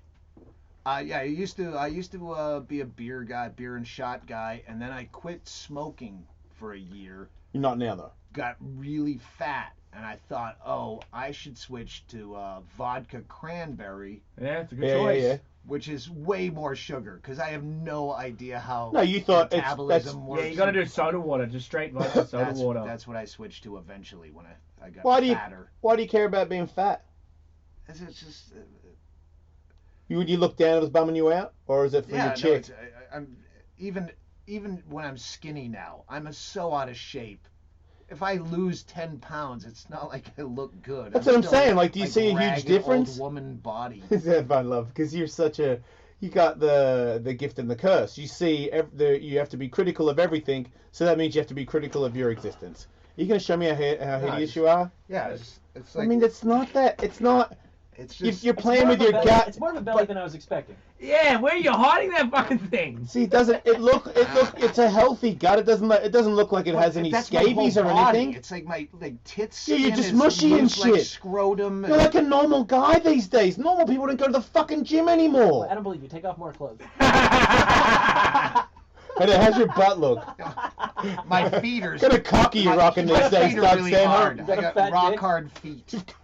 Right, because you stand on them all the time. Yeah. I get that. Maybe you should wear like a shoe that accentuates your feet, so you can get that across to the people. So you smoke now? Yeah, well, not right now because I don't have an ashtray. And you're not Lemmy. Lemmy Lemmy smoke in here? Not in this one. This is an old studio, and the show was like a lot smaller too. But it was still fucking Lemmy coming in the show, and I'd already met him. He tried to fuck my girlfriend a long time ago. I said my girlfriend was a stripper and we lived in Hollywood when I was a pro skateboarder, and I said if you meet anybody cool, fucking bring him back to the house. You know what I mean? I was young, I didn't really understand what the fuck I just said. So I'm in my apartment, and my girlfriend, she's super hot, really stupid. We drank and did drugs all the time. She hits the buzzer and goes, "Yeah, fucking Lenny from Motorhead's here," and I'm like, "Wait, are you saying Lemmy?" I mean, no, Lenny from Motor Breath is what it was. Yeah, Lenny from Motor Breath. And I go, "Do you mean Lemmy from Motorhead?" Yeah, fucking whatever. And I press the button, let him in, and sure enough, it's fucking him. And I'm like, "Oh my god," you know, and he's fucking high as shit. And he's got his snakeskin boots on, and he thinks he's gonna fuck this chick. And I think he's gonna fuck this chick and I'm gonna watch or something, or I'm just okay with it. So he's just staring at her fucking panties. He's like secretly doing crystal meth out of a bag, but like he's secretly doing it as in he looks to the left and looks to the right, and then he just hawked the bag, and I'm supposed to pretend that I didn't see it. First of all, when you said, "Let me try to fuck my girl," I pictured him actually her willing and him trying to like get it up. Oh, He right. tried to fuck my girl. How he dare couldn't you? do He, it. he fucked every woman he tried to fuck. I think he did. I think he had a fucking huge erection and he fucked everybody until he died. Because I think that was like one of those things that he had to have. Like I'll go lighter on the cigarettes, but I'm not gonna stop fucking black chicks. Love black chicks. Wow. All the time. I mean I didn't live at his house. But he smoked. He smoked in a studio the whole show, 4 hours. Made me play his entire album, which I was okay with, and drank half a bottle of whiskey, and was shaking at the start, and halfway through came good because of the whiskey, and I was in awe the whole time. But I mean, he played my guitar for a little bit. I watched his documentary. I know the guy that did it, Greg, and he would. What's the place he drank on Sunset? The Rainbow. Yeah. And he would drink whiskey and Coke, and I would think, oh man, Coca-Cola is fucking awful. Yeah. Like, how much sugar is he putting into his body? All day for years. Yeah. Yeah. At the end, they told him. And meth. Yeah, meth. Yeah, that was Crystal. Equally bad, if not Yeah, worse. it's a coin flip. They have a statue of him there now. He was old when At he the did. Rainbow Room. Do they? There's a full-on statue of him in there. Do you do meth? No. You don't I do drugs, fucked right? around with it early You don't on. get, like, super That's- wasted? It's in the book. Yeah, I used to fuck with meth a little bit back when it was called crystal and you snorted it. Okay, yep. But you could do crystal meth.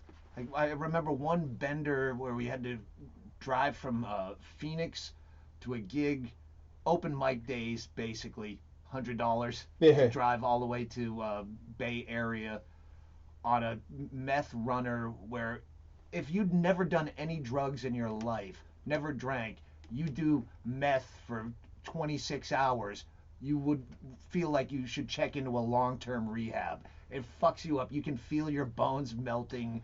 It's just like an awful... I never understood how people could get addicted to that. You're supposed to fuck on it. Oh, yeah, well... Not drive long distances Let's in a just- car with comedians. When you're 25, you want to fuck on anything. Oh, good point. Are you a fucking maniac? Do you fuck everybody? Fuck groupies and stuff? Or have you... What do you... Yeah, no, Right, okay. That was the driving force of my first 10 years of stand-up comedy was pussy. That's your development deal. Hey, I got laid in Duluth. Smell my fingers. So, I made it. Now do you? No, I barely jack off. I jacked off this morning just out of like some kind of sense of like get rid of the demons. Like I was fucking drunk with Kreischer, Bert Kreischer. Yeah. Yeah, we did a podcast last He made you night. haunt. Did you have no top on? Yeah, I remember pulling my dick out in front of him for some reason. I still don't know why. So you will pull your dick out in front of people, but you're not really into using it that much anymore. No, it needs a Kickstarter. You just gotta be careful who you pull your dick out in front of these days. Not Doug. You don't follow I Doug. was just talking about that. The book, which I'm promoting. Yeah. We're I'm gonna not really plug. good at No, we're gonna do that. We're gonna do that. Yeah, I don't give a shit. But like, there's stories in here. When we sent this final draft to the editor months ago, couldn't see. Like, there's so much dirt in there that you go, oh fuck. Like, there's #MeToo in almost every chapter of that shit we did that was socially acceptable at the time, or so you think. Like what?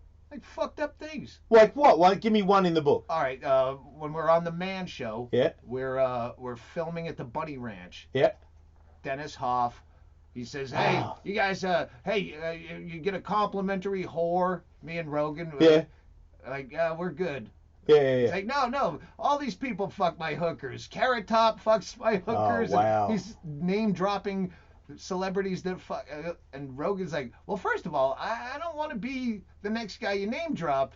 Right. I know. Yeah, I don't want to be on that list. If I go after Carrot Top. I know. It's the only person you can add. It's the only one you can actually say. Well, he did actually say these guys are cool with me name dropping them. Okay. He wasn't doing that out of It's school. even scarier. But still, Yeah, you can tell people that I fucked all your whores. Don't forget to tell people I fucked your whores. there was some assistant producer director guy. Yeah. There was So you didn't do shit it? wheel. No, I did. I was in a relationship, but I go, all right, Air Force Amy, she's really funny, and we're hanging out the whole however many days we were there filming. And I go, well, you're getting paid for this. I'll just jerk off while you dildo yourself. Ooh, smart. Jerk off while she's... And then we have another laugh. I'm leaving the room with a T-shirt covered in jism.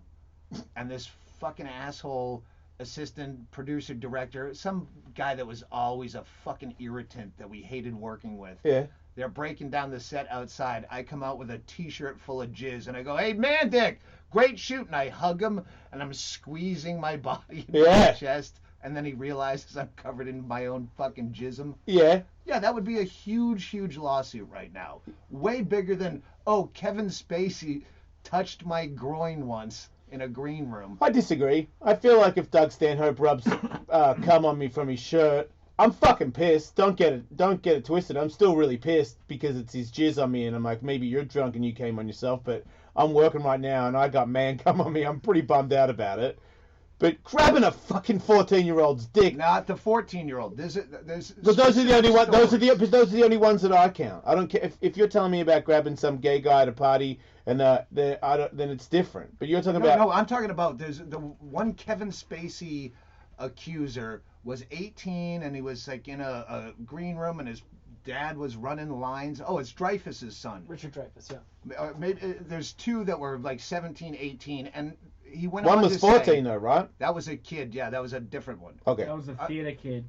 There's a specific allegation where There's a lot the of kid kids. said that over the years he's told this story as like a goof at Okay. cocktail parties. Yeah. Right. You can't become a victim with the same story that you used to tell at That's true, but I think dead that, areas. but I think the Kevin Spacey thing is like this dude's obviously been doing this for a long time, over fucking 30 years.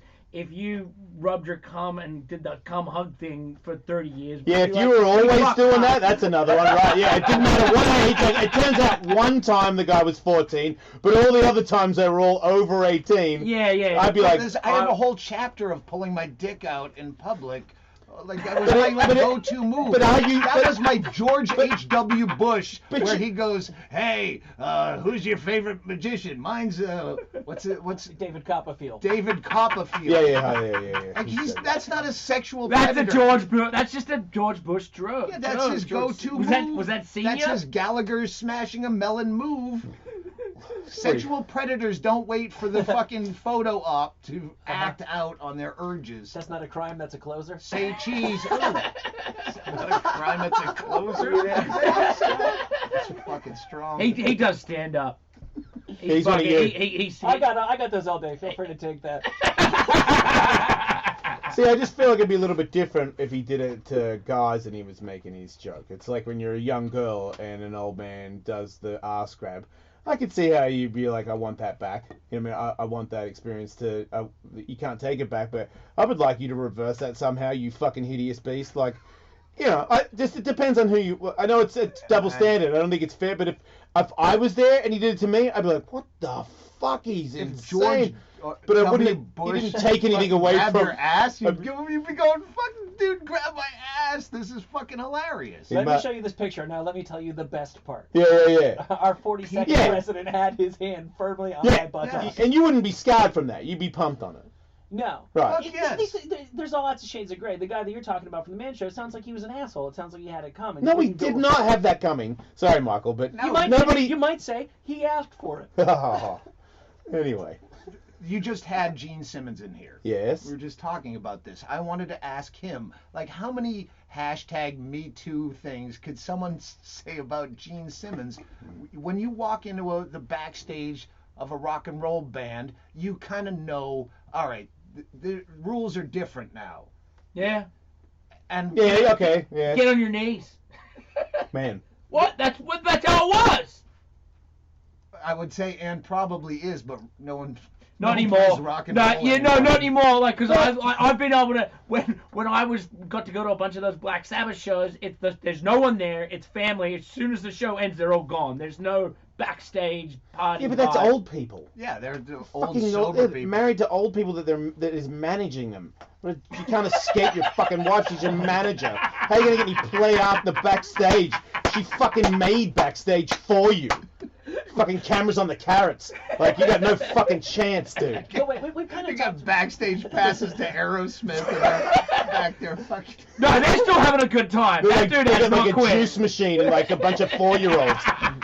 Fucking nightmare. We're talking about what people got into music for in the first place. And look, I'm rockstar light with skateboarding.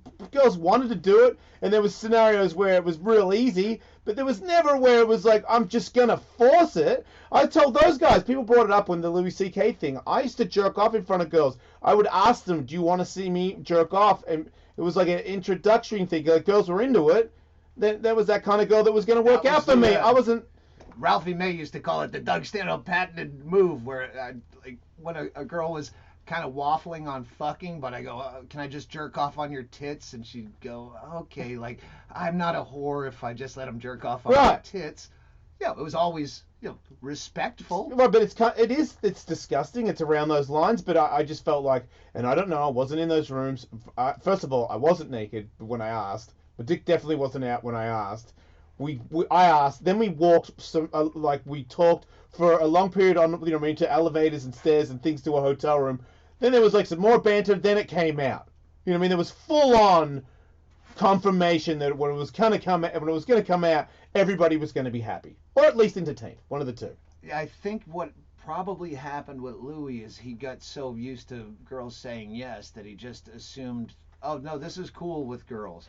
Oh no. No, honestly, I think that is the truth. Like, if you're in his position, and a lot of celebrities are, especially males, they get in the thing where it's like they're in LA, they go, say they fuck 3 girls or 4 girls in 1 week, right? So it's like, then you're just switched off to it, so you think every girl's like that, so you just become a complete asshole and arrogant, and a girl introduces yourself to her, and you're like, oh, we're gonna fuck? Like, that's how your brain thinks. I remember and I think he probably got to that. MySpace days. Right. When someone like friended you or whatever it was in MySpace, you go, oh, she wants to fuck me.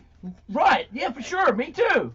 It's the same. It's the same with Instagram. You're like, oh, why is this hot girl following me or this or that? You're like, oh, but because she must want to fuck me, which is not the case. Yeah, especially when you get to a certain age. Are you in the pictures? Yeah, that's all I look at because I don't read. No, you don't have that. You don't have a any. picture of me pulling my dick out in front of Louis C.K. that. Shut up. We couldn't have planned when this when this went to press. There was no way we could have known. Did you ask him before you pulled it out? I'm standing with Hedberg and Tom Rhodes. Now, you got a part about sex offenders in here. You like sex offenders? Yes, I love Doug Stanhope? sex offenders. Do you like them, or are you for them or against them? Well, there's 3 chapters worth. Yeah, I know. There's one that when we hijacked my friend Andy Andrist, one of the funniest people alive, got molested when he was a kid, has hilarious bits about it, but he found the guy.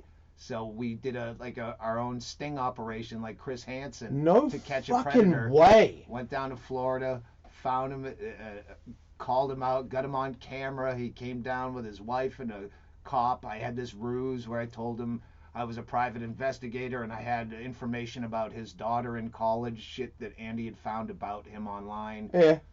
And he came out, old fucking crippled guy, and Andy, do you remember me? You remember you promised me you were going to give me a car and a tracksuit if I didn't tell? And what'd he say? Does he go for it? I denied it. But no, deny. No, what the tell moment was when Andy said, are you at least sorry for what you did? And he said, of course I'm sorry. Oh, you just said I fucking did it. And it ended up, we had to go to court. He filed all sorts of, you can't put that film out, and it's a long story, but it's in. I mean, that's for me, because I've been molested too. If I couldn't make a show out of it, but I could kill him, Andy just wanted to know. It's weird that he went. Why? I'd be so fucking scared. Up his whole life. But he didn't get angry at him. No, he really wanted a dialogue. He wanted to know if he understood how much it fucked up Andy's life. Do you think that did he get any closure? Closure from it? Not really. Probably not. But he's a funny motherfucker. That's I want to hear his material. I want to hear. It sounds weird, but I want to hear molestation material. I'd like to find a funny way about it. Paul Provenza, they were working on a documentary about Andy. I say in the book, if Andy being that funny is collateral damage from being molested, then I say, it's a wash. Yeah. No, you got to take the good with the bad. I'm down with that. That's a fair trade for me. I mean, I don't know what I'd be like if I was just normal and like content with, the day. The second sex offender story is a kid that wrote me like snail mail, handwritten fan mail, where he was 22 and he got caught with a bunch of child porn, and he alluded to it in the letter, but said now he's facing 7 years in prison, which he wasn't gonna go well for him. Yeah. And he said, by the time you read this, I'm dead, I'm killing myself. And he did kill himself by the time I read that. He said the same thing happened to me, and I was just looking at pictures of it, however he phrased it. Yeah. And that really affected me, where you go, all right, this kid is a victim of that. Yeah. And he's looking at child porn, and now he killed himself because he can't go to prison. They'll fucking kill him there. It's smart. That's what I would do. Yeah. Which I wouldn't have talked him out of it. Yeah, I feel like because people say that of therapy and all that bullshit, that a lot of people that are offenders have been assaulted themselves, so there must be like a thing where you have to make that call, and if you have it or you don't have it. It's kind of like like you drink, I drink. I feel like I drink a little more than everybody else, and maybe I want to drink a little more a little earlier the next day, and so on and so forth. But when I've gone to AA meetings and stuff like that, I see other people where I'm like, okay, you really, really want it. Like, your story is like, I've done some, I do coke. Worst case scenario, I did some coke and I slept with some people I didn't want to sleep with. I never killed anybody, But when people talk about, a gallon of, shit fucking out of my dick or something, I'm like, what? Like, these dudes just, they got that weird ass tattoos on their toes and stuff, and they're like normal people. But at one point, apparently, if they had a drink, they would just like start gargling it and fucking running through the streets naked, trying to set people on fire. Fucking, I'm like, yeah, you should be sober. Like that was one of his big fears, where he's got a kid, and he's like, well, yeah, most people that molest people have been molested themselves, and now I'm coming out as having been molested. Are people gonna think that I'm fucking my kid? Should I worry about? Am I attracted to my kid because I was molested? You got to run that through your head. I got kids. I had to think that. I think I thought that as soon as I had kids, actually, because I was like, wait a minute. And then I just started thinking about all the things that happened to me when I was a kid and how my parents handled it, and it made me resent the fuck out of them. Yeah, and there was a few years there where because every time you see your kid, you see yourself, and then you go, wait, my run through this section was fucked up. Like, I would fucking kill everybody if they did that to my kid. Yeah. And I've had conversations with my mum where a boyfriend, tried to give me crystal meth, and she was like, look, he was going through a bad place. I'm like, I was fucking 11. You can't defend him, ever. But she does, because she doesn't see it, the same way as other people. But you're fucking, I feel like you're an alcoholic, but you made it work for you. Yeah, no, I'm thriving. Doug, you seem like one of these kind of like fractured people yourself, but you're saying, like, what do you think? Is there a reason why? I wish I had something to blame it on. Right. I wish I was molested. I wish I had something.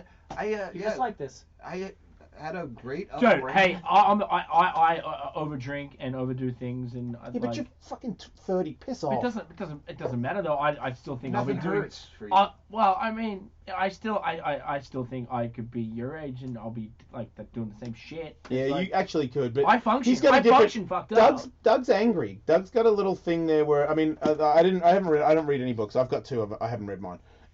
This is not fame, but I've watched all your stand-up. I haven't been to one because no one says Doug Stanhope in Los Angeles, but I watch your shit on YouTube all the time. Way before you were coming on here, I'm super into everything you've done. Thanks. Your girlfriend thing, that was when you were on Howard Stern, because I've been on there, so I heard all that thing. I'm like, man, you're I've gone out with crazy, but never that crazy before. But I can relate on a lot of things. But I just feel like when I see you do stand up, you're drinking your beer and you're like, this is my theory on this particular thing. There's an anger there, like because you see things where it looks like we're being fucked over everywhere. I find things that make me.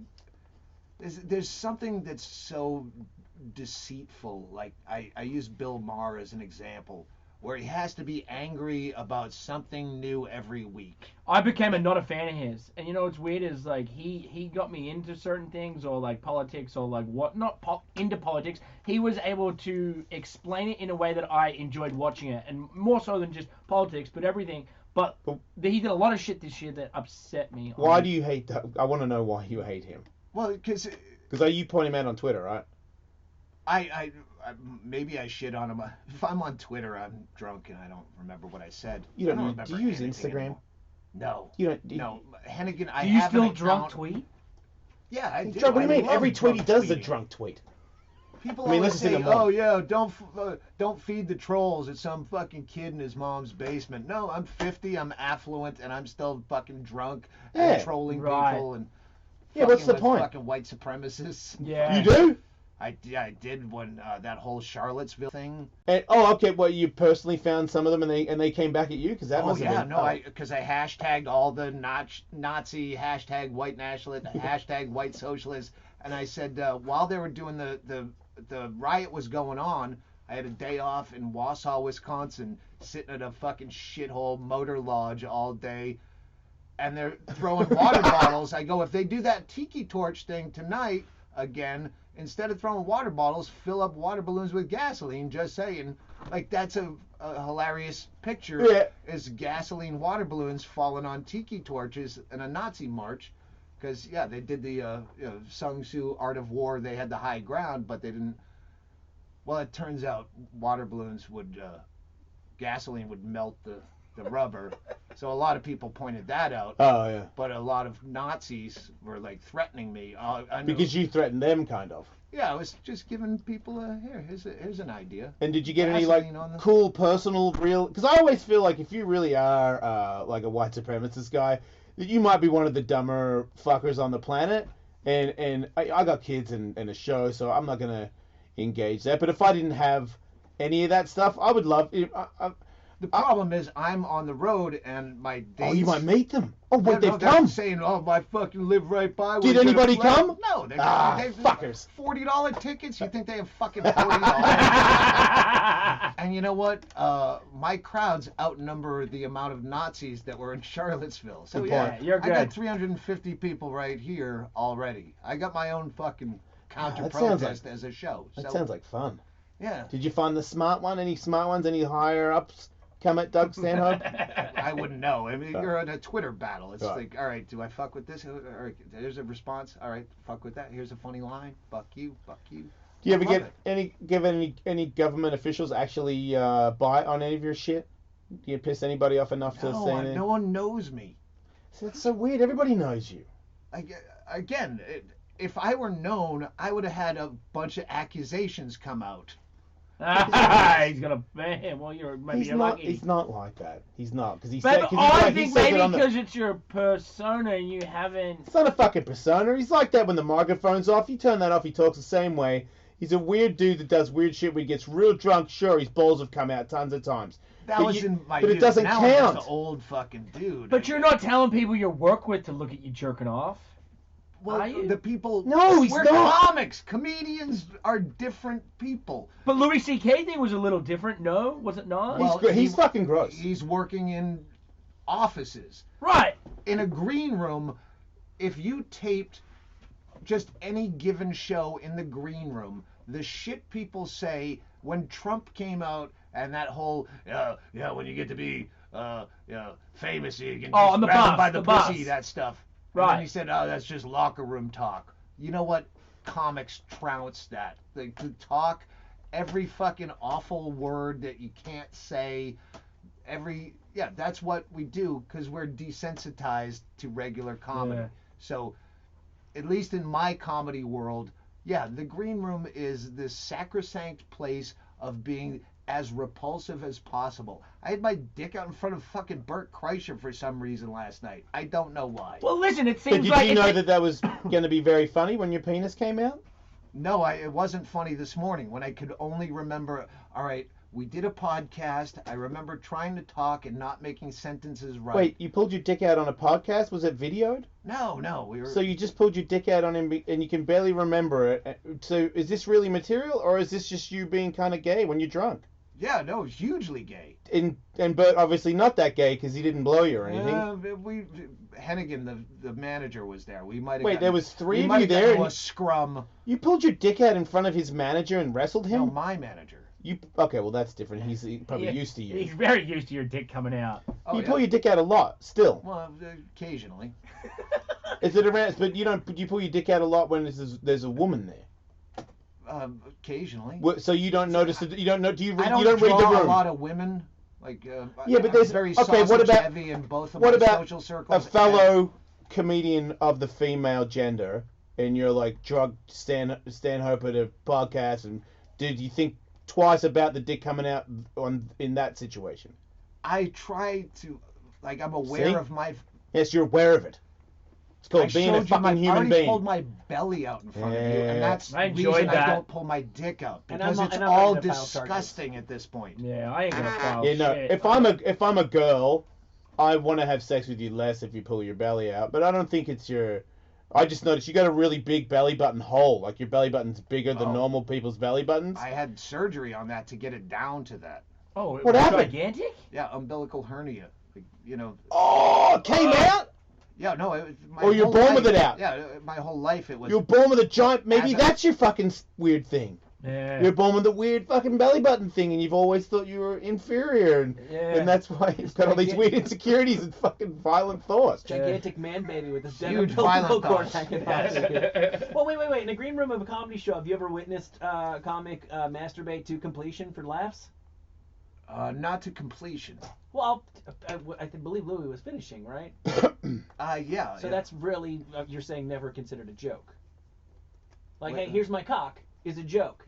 Hey, here's me actually getting it hard and then coming and, oh, there it was, and cleaning it up. Not actually a funny joke in your experiences. But we were saying that was a move when I was a youngster, where a girl was fidgety, and you're making out, and then you're fucking dry humping, and I can't, I don't want you to think I'm a slut. Well, can I just jerk off on your tits? Okay. Yep.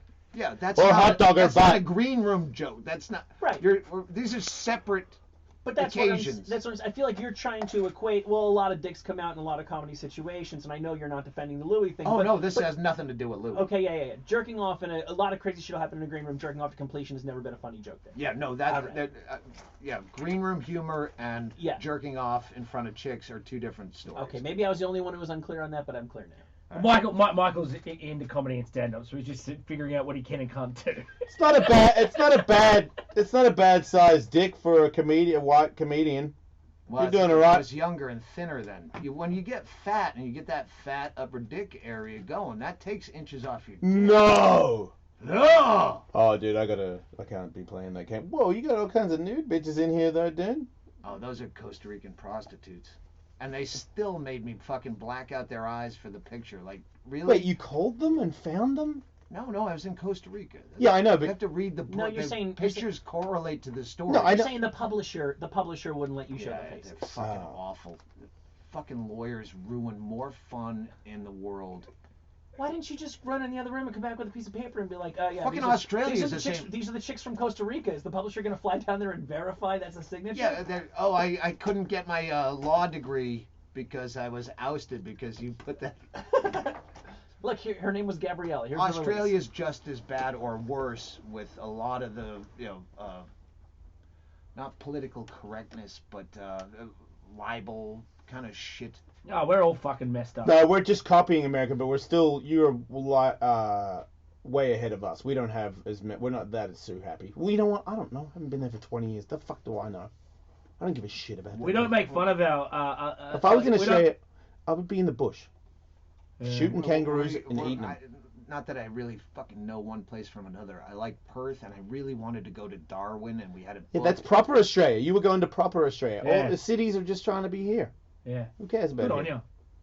I can't remember if it's Australia where they like hate speech. You can get fucking fined for saying bad things. Oh, it's changed then. Canada. I don't know if I might be wrong, I know Canada and UK, people were getting arrested for mean tweets in the UK when we were there. Really? Yeah, that's how I. Well, I think they're doing it in the UK because it seems to me like the UK's got a crazy Pakistani Middle Eastern thing, and English people invented racism because they're the white devil. That's where we came from, and they're fucking pissed about it. Because I go on YouTube and you hear English people talking all kinds of shit about they hate everybody. And there used to be in Australia when I was young, there was like a racism thing, like you called an Indian guy a carry muncher, or all my friends who were Greek and Italian were fucking wogs, and that's a straight up racial slur. But back then, it was like when it's like when you call me a cracker, it didn't fucking mean anything. Yeah, 2 years ago when I'd play there and I go, I anytime I alluded to, they say you guys are fucking racist. Woo! Like they're celebrating that they're racist. Oh God. I have fans on fucking Twitter that are like, and I check their profile and it's all pro-Trump and why are you following me? Like, what did I do wrong?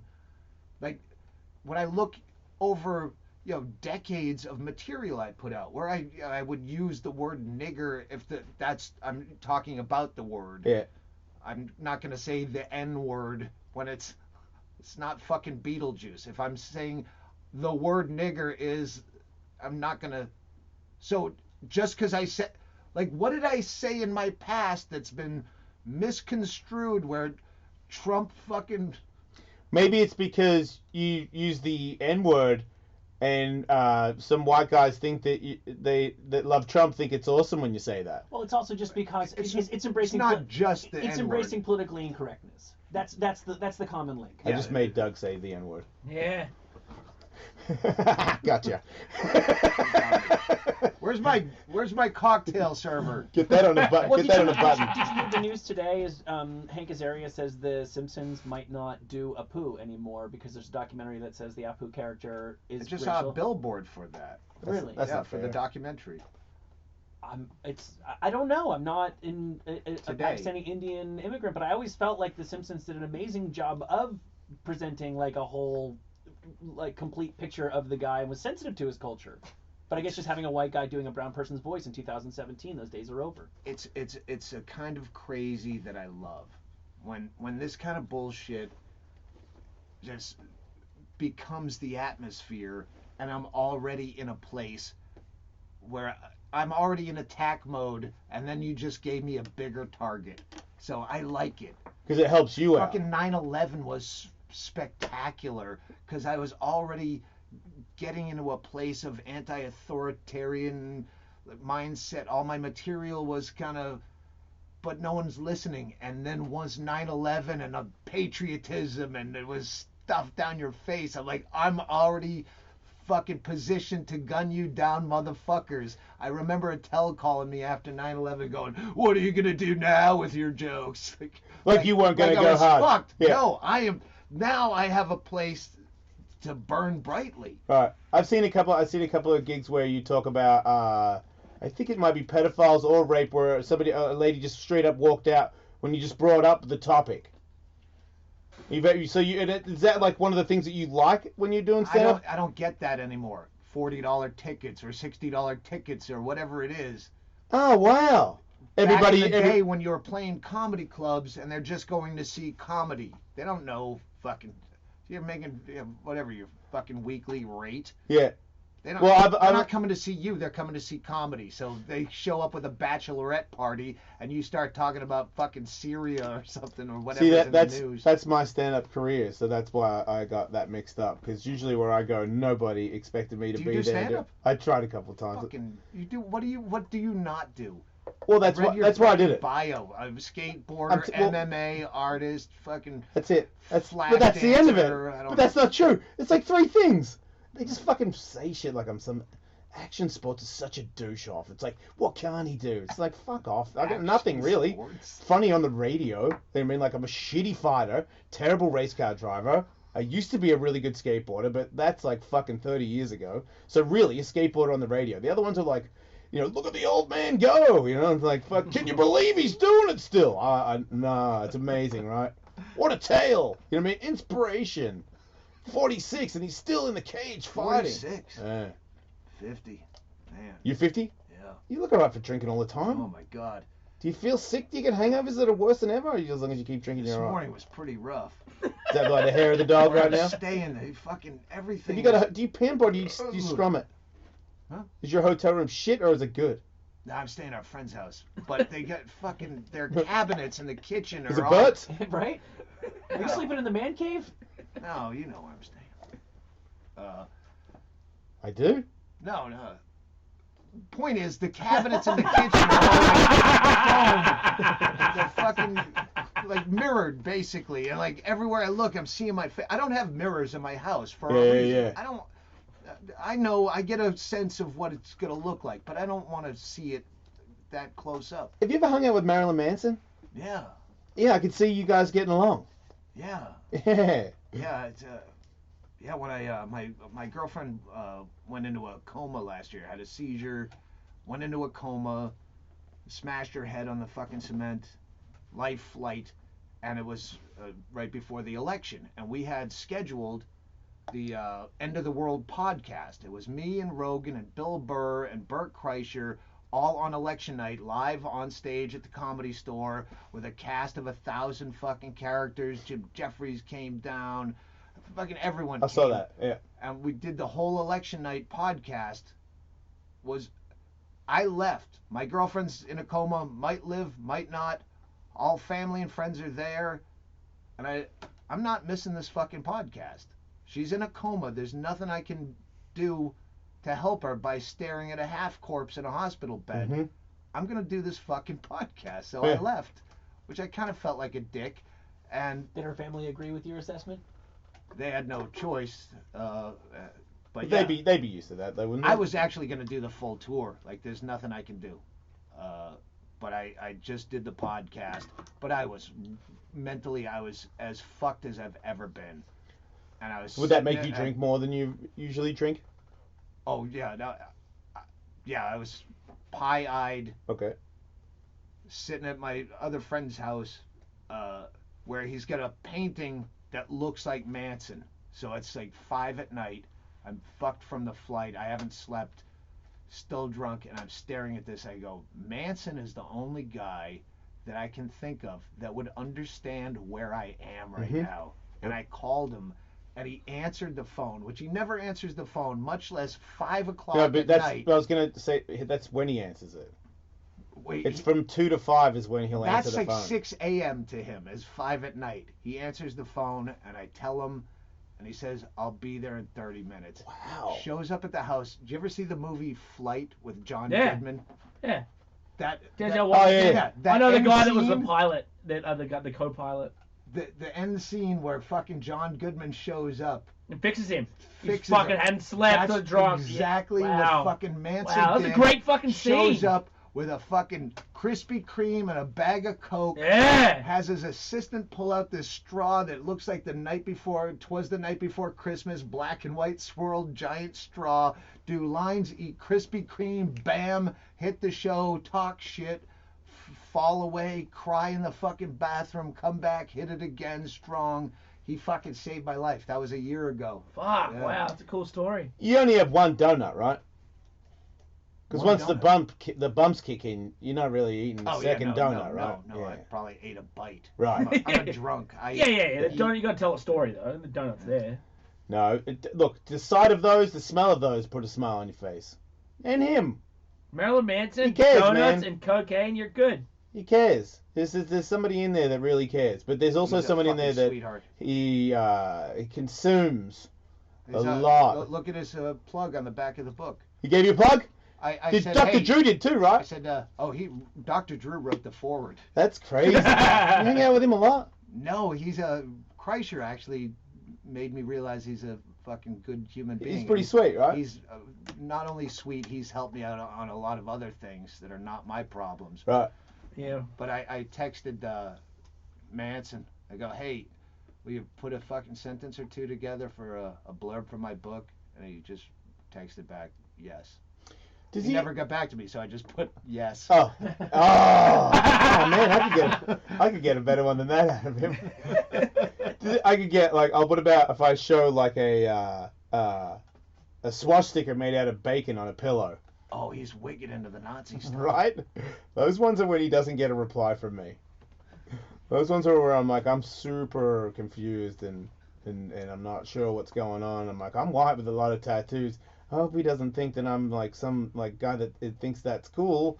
I'm like, Oh, he loves Nazi He's just stuff. super into evil shit. I know. Yeah. Now, my wife has some fucking weird brush from that Hitler's wife or whatever. I'm like, what the fuck is wrong with you? When I first met her, I saw her. And I was like, what are you, a fucking racist or something? She's like, what? No. I'm like, well, why the fuck would you want this thing? It's like, I don't know. It's fucking evil. Some dude wanted to trade it in for some fucking album or something, and I said, deal. I'm like, oh, okay, The okay. funhouse where we do our podcast is all the walls are covered with old, either racist, sexist, homophobic, or homo celebrating, like old colored only signs, like vintage.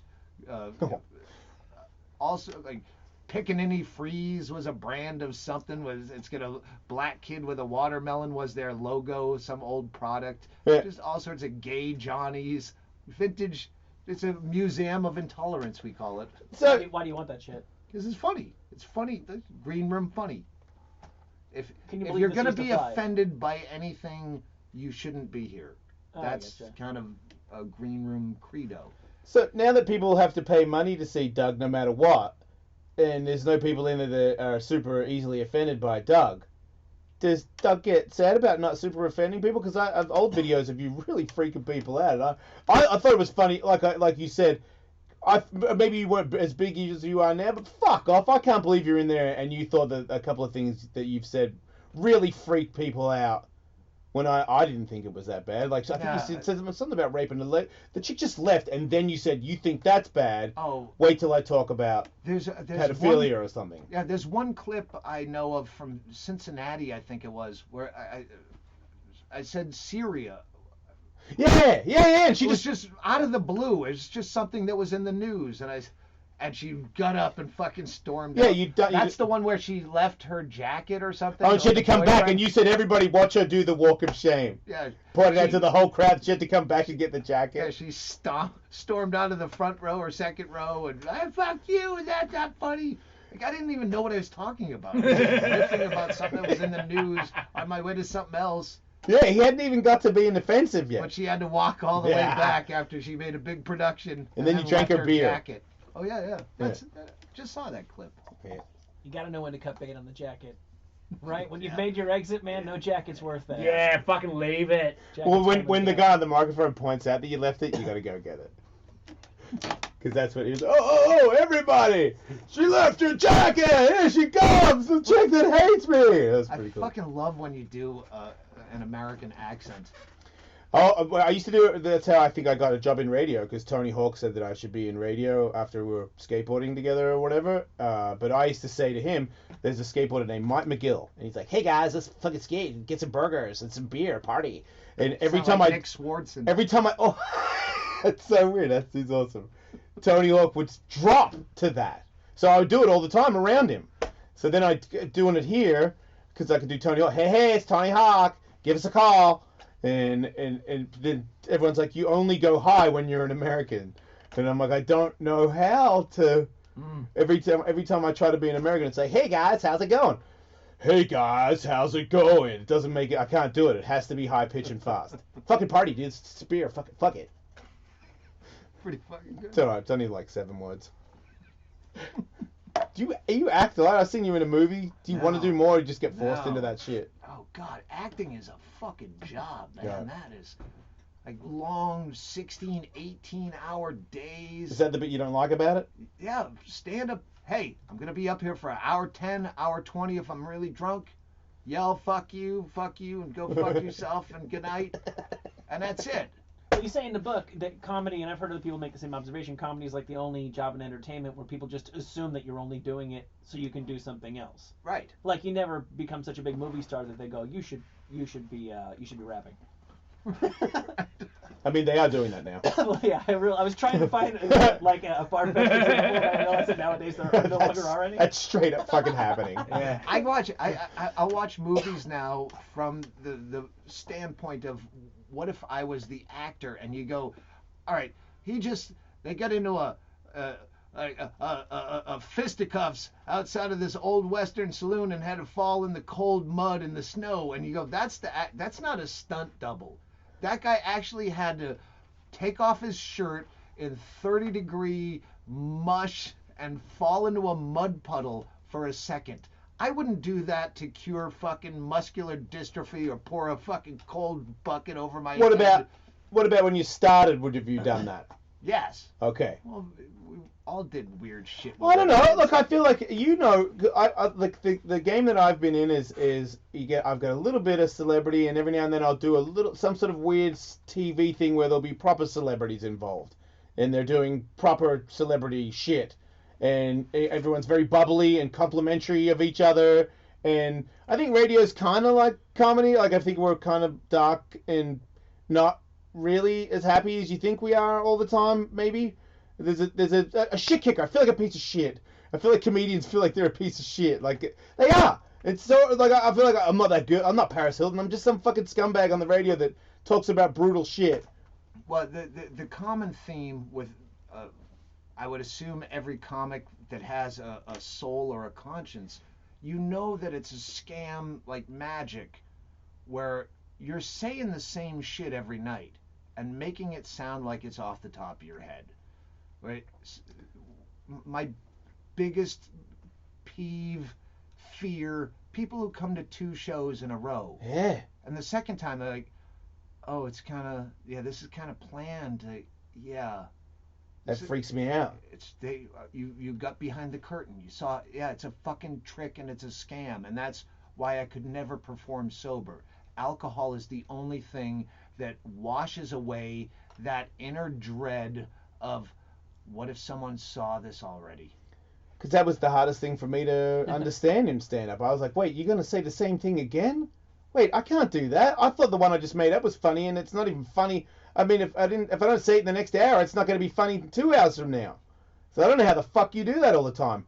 But what about all the riff shit you do? Is that the bit that you live for, where there's... You hope for anything. That's why that night that lady walked out on that clip you saw. That's probably why I was talking about Syria being in the news. I don't know where fucking Syria is on a globe. I don't know why.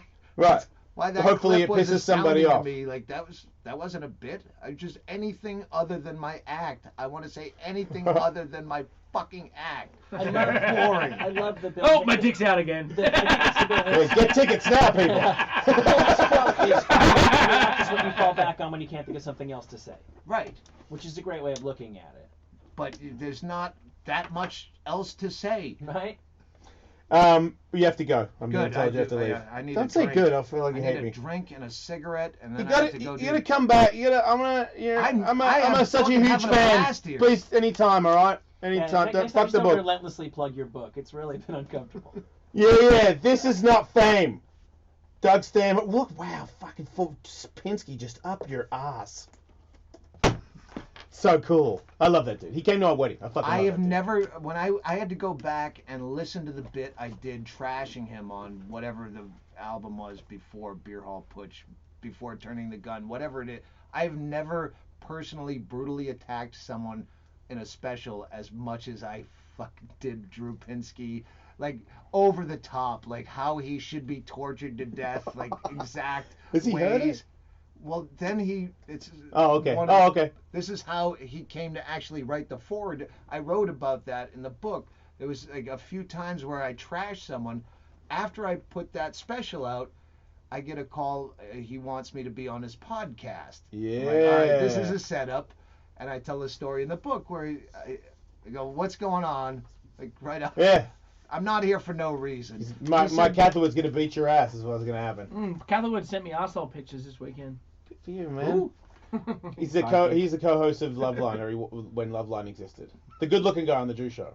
Oh, Mexican dude. All right. You've met him. Doug's never even heard it. Anyway, thanks, Doug. Everybody. You got your tour dates up there at Doug's. Oh, I'm going to be in Australia. Fucking shout out to your fucking home country man. there. Adelaide, Sydney, Perth, and Melbourne. Well, working on Tasmania. I'm going to miss it. Oh, and Canberra. Well, he said it right. Canberra. We'll be back. You got it. Thank you. Doug Stanhope. Canberra. Thanks, Hey, thanks, guys. Nice to meet you. It's a fucking blast. Thank you very much. Thanks, dude. Really. Thanks. Awesome to meet you. Thanks. Wait a minute. Are we picturing? We're picturing for sure. All right. Are we doing it out there? We're doing it out there. All right. Step and repeat. Fuck. I just spilled on myself. You need some paper towels?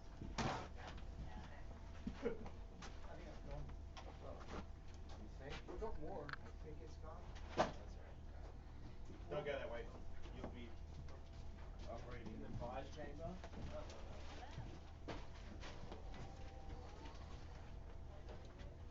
Thank you. I'll be in touch. Yeah, absolutely. See you later.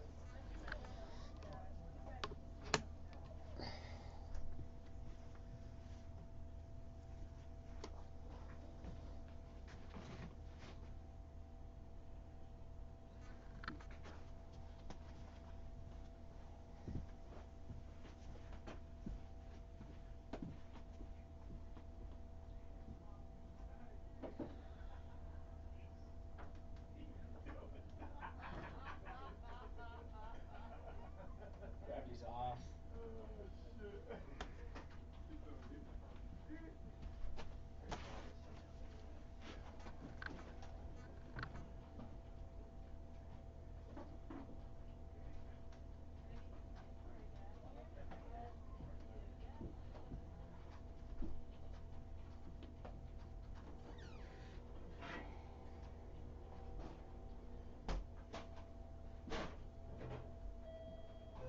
You should have the Gene pictures already in your email.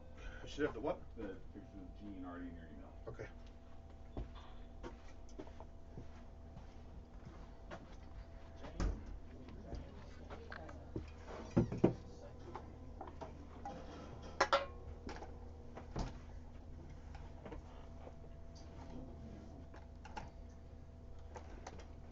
Maybe just like zoom through it a tiny bit.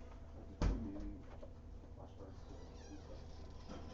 I've kind of just been converting one at a time, Oh, okay. just to get a feel for the weirdness. Yeah. Oh, okay. It was like a Miss Cleo.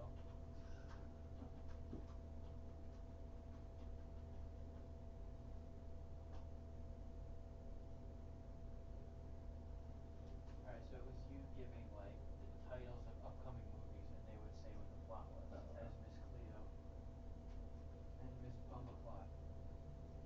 Yes. Those two. Who could forget? Yep.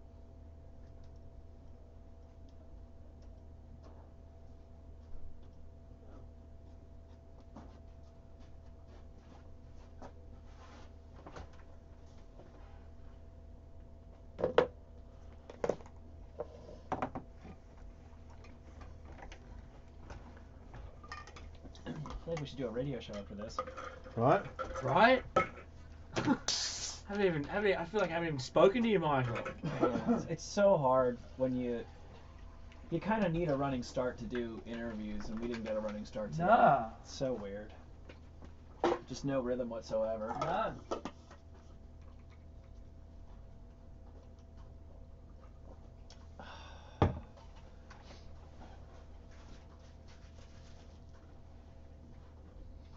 Oh, sick Nikes.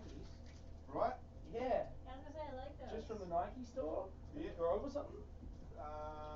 Santa Monica one. There you go, dude. I haven't shopped. I haven't done anything in like nearly a year. I was like looking at my like these jeans I bought nearly 2 years ago, and I've worn it pretty much every day. There's holes in them and shit. And then I have the same 10 black t-shirts. I have like, unless it's sent to me and I only change my hat, I have like not got a new piece of clothing in I 2 only get new years. shit because I'm always going in there because my fucking kids need Kids, it, and yeah. then I buy 'em shit. And then I see something, I'm like, fuck, you guys got fucking 3 pairs of shoes, I ain't got any. I'm getting some. Good shopping. I went all out the other day. And I'm completely opposite to Katie. Katie just walks around looking at stuff that nothing is quite right, never gets it, and I just walk in and get like 3 of one thing a week. Done. Yeah, I have to know what I'm going for, and then I get Yeah. that and I leave. I do not. I don't have to. I'm not a browser. I don't need to know anything, and it just somehow it gets in my bag, and I go home. So you got the live read here, Perry. I'll bring in. We also have 2 tickets to give away to that concert. We can just take the first callers. If you throw it out there during the interview, that 2 pair of tickets for the. Wait, 2 pairs of tickets. 2 pairs of tickets. For the Jane's Addictions, for the Rhonda's Kiss charity concert at the Palladium. Oh, and so then that's you just need name and number from them too. Just name and phone number? Name and phone number? Okay. Hollywood Palladium this Friday. Okay. And they can meet me. I'm gonna be there.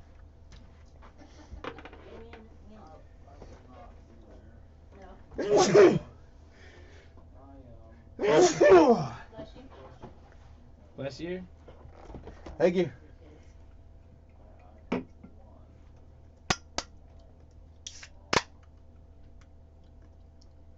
not saying.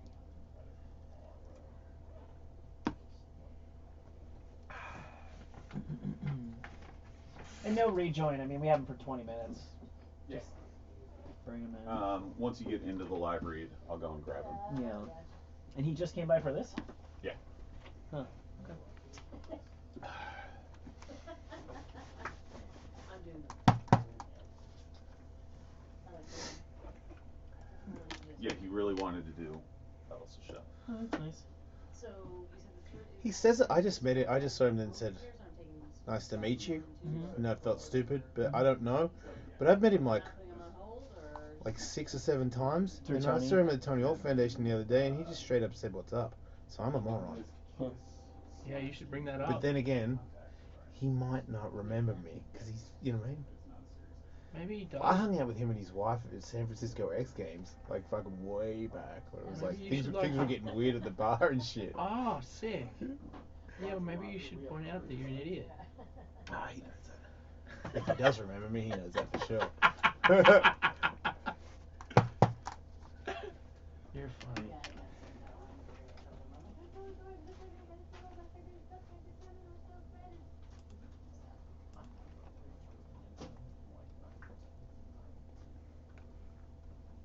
Am I closing the door? Yeah. Good job, Dingo.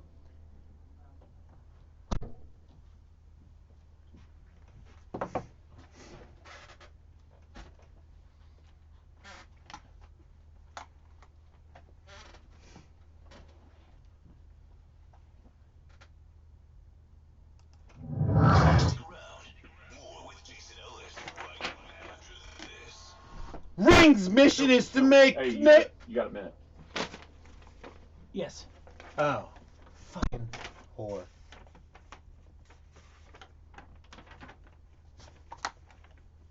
That was gonna be great. Yeah, you had good energy, dude. Just bring that. Just It's bring gone that now. back. Nah, it's gone. I'm leaving. You're out of here. That was it. Fuck it. We'll do it live!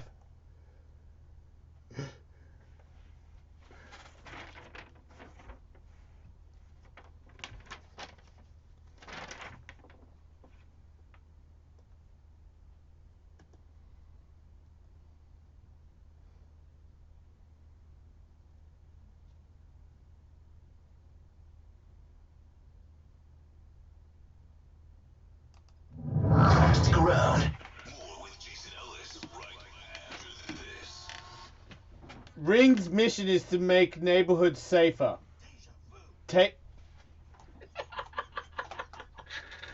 Today, over 1 million people used the amazing Ring video doorbell to help protect their homes.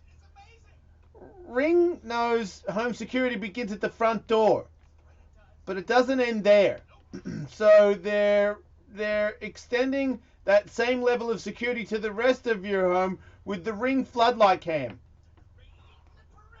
Just like Ring's amazing doorbell, floodlight cam is a motion-activated camera floodlight that is connected right to your phone. With HDV video and two-way audio that lets you know the moment anyone steps on your property. See and speak to visitors.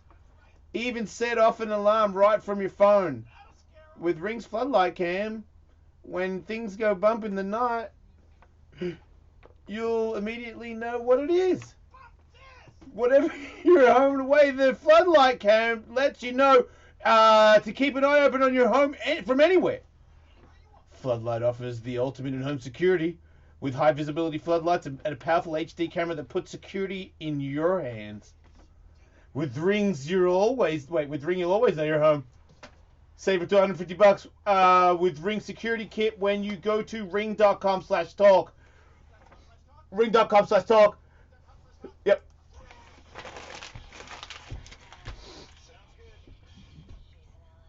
Ladies and gentlemen, Perry Farrell. That's right, 3 guests in one show. We're on fire. How you doing? Good to see you again. Hey, good to see you. How you doing, Perry?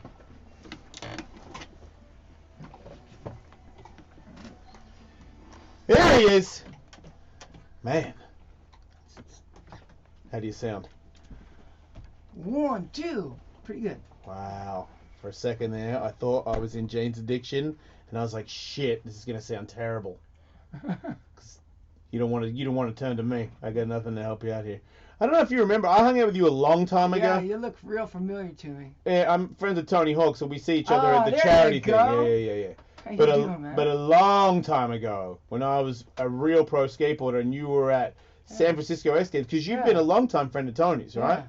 Yeah. So I think you were there because you're a long time friend of Tony's. Yeah. And this was sort of right, maybe like the year before me and Tony. We always knew who we were friends, but the next year after that we became really close friends. And You got his phone number. It was a weird situation because no one expected me to be friends with Tony because they think that Tony's just this nerdy guy that just wants to go skateboarding, and why would he? Yes, but there's another side of him. Don't try. Why does he hang out with you? I mean, I'm a nerdy guy who just, sings and hangs onto microphones. Are you really a nerdy guy? Kinda. Don't you go out late and stuff? Or has that changed? Sometimes I go out real late and I stay out. That's not a nerdy thing to do. You don't think so? It's very No. millennial nerdy, right? Yeah, I don't reckon your wife is nerdy. You would be surprised. Yes, because I will be. My wife is a dancer. Yes. A singer. She's a professional entertainer. But I was just thinking about this because I was looking at your magazine out there in the hall. No, actually it wasn't your magazine. I was looking at my Twitter feed, and I get Mark Cuban feeds. You know who Mark Cuban is? Yeah. Fan. So he had this Twitter feed about his Maverick girl dancers, what they were doing. Like anybody really gives a shit. Nah. But do they? I kind of I checked it out because they're kind of good hot, looking. right. I wanted to see them up closer, so I made the picture bigger. How were they? They're pretty decent. But there it is. There's the Maverick girls. Holy mackerel. Yeah. I mean. So no, but this is what I thought about.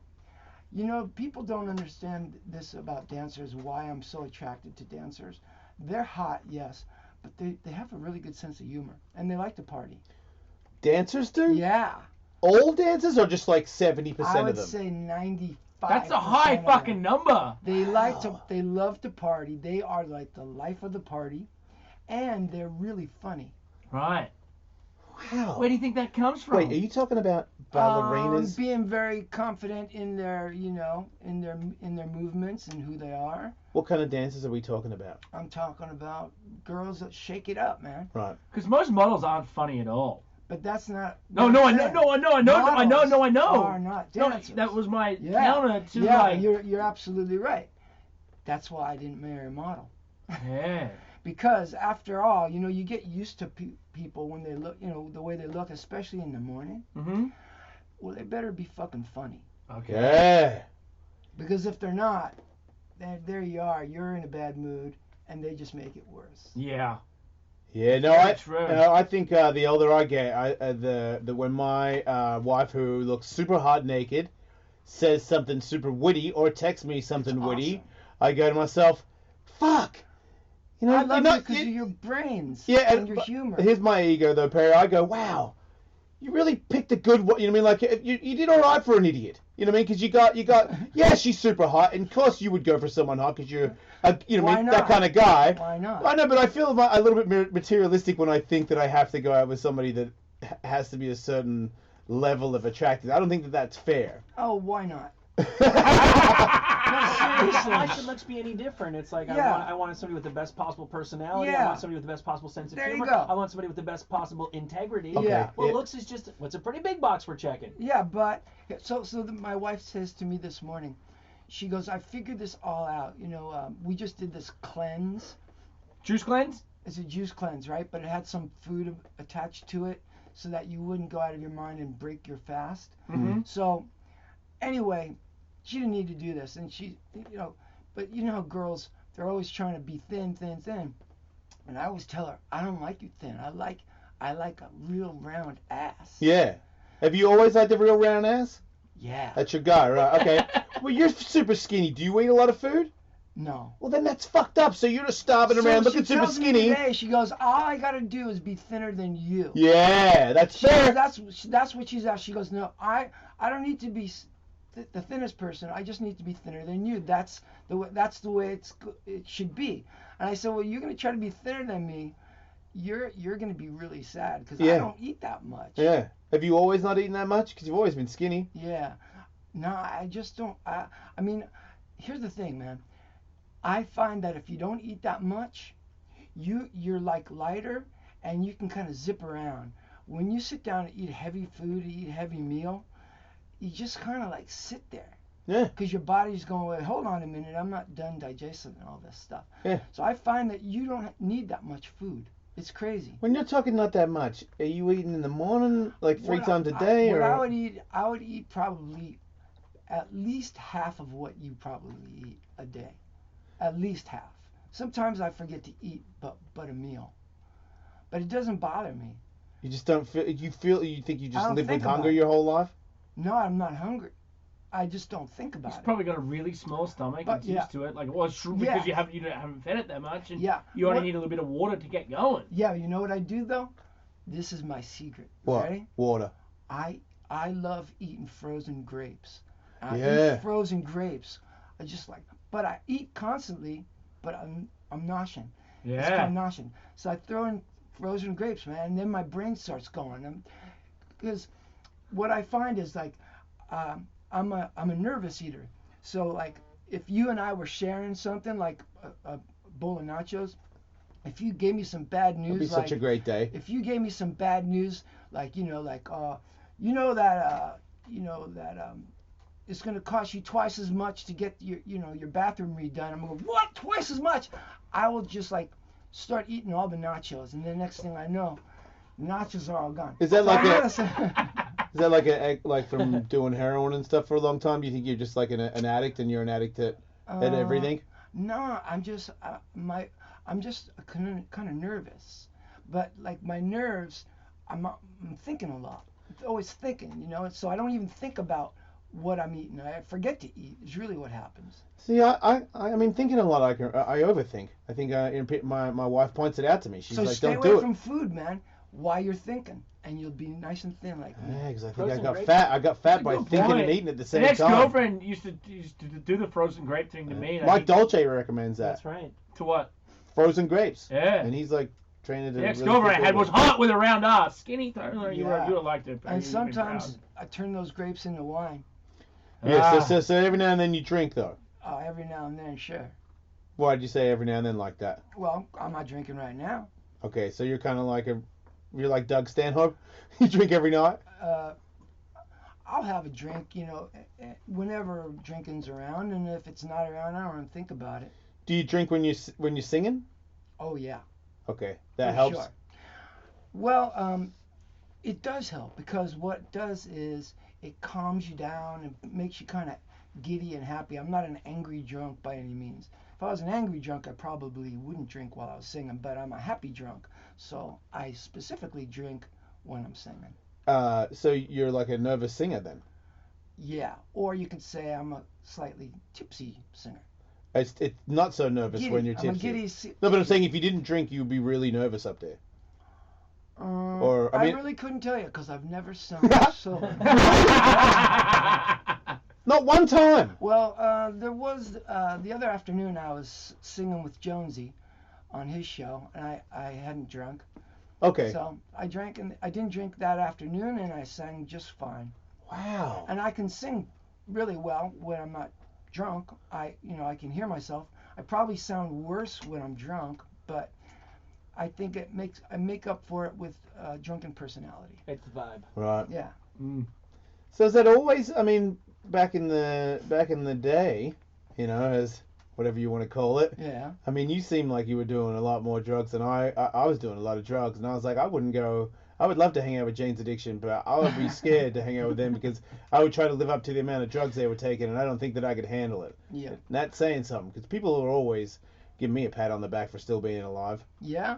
Yeah, I'm a huge one of like Rob Dyrdek and stuff. When I was on Ridiculousness, he was like, "You have a book." I'm like, "Yeah." He's like, "You have a book." I'm like, "Yeah, I know," because he knows me from the bit where we were destined to fail. But you turned that around. I mean, you were a serious train wreck. How do you turn that around? Sorry, that's offensive. But I felt like you came across that way. But I wasn't a train wreck. That's the difference. Is I still was able to accomplish getting to here today. So, right? but after all that. But when you didn't you felt like you were just a functioning heroin addict. Well, I guess so. Like that, it was easy. You didn't feel. I felt like a lot of guys always get loose. You kind of forget stuff. It's not easy, man. It's not easy being a drug addict and also being a professional. Right, because you got longevity. You're here for a really long time. You're still going. And from early on, you weren't just saying, it's one thing to write a couple songs and then show up and sing them once a night. I mean, Lollapalooza and stuff. You had business interests in addition to being in a band. Yeah. So if you really want to know the secret recipe to it is, you put something you dangle a carrot in front of yourself, something that you make a commitment, and something that you think you can achieve, and then you say, well, I'd love to get loaded today, except I'm not going to look that good if I show up then. So I kind of think in the future, and meet my commitment, and that's how I kind of shaved off all those hours. Very few. I mean, I still get high. Right. But not as much as I used to. Wait, are we talking weed high or something else high? We're just talking high, man. Wow. High is high. Wow. We'll include weed high. Sure, that's one of them. Yeah. That's the one we do on a Sunday. Got it? Let me dig around in my bag. Let's see what I got. You gotta have a pipe, don't you? Do you have a Marilyn Manson story as well? Do I? Yeah. I got one. Because I think we're on a roll today for Marilyn Manson stories. Really? Yeah. Okay.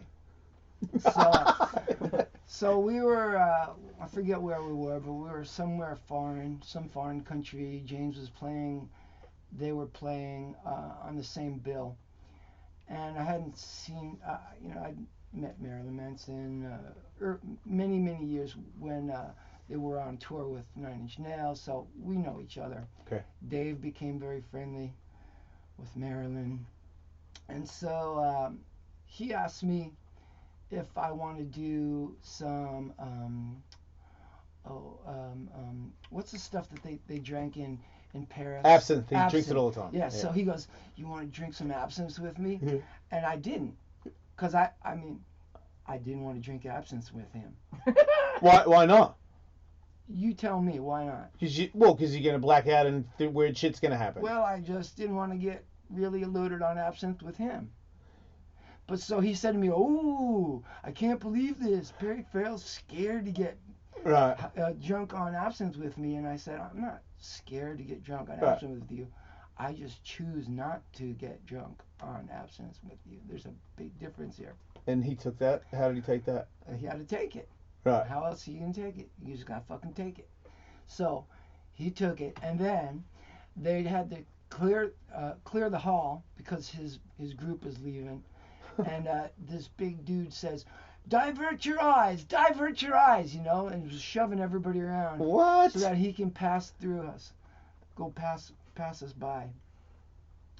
And I didn't divert my eyes. Yeah, you fucking... Wow! He's a good guy, though. That's pretty funny, right?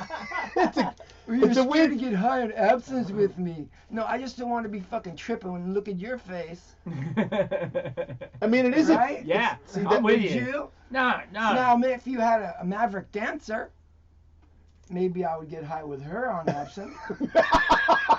Wait, can you still get pulled into that?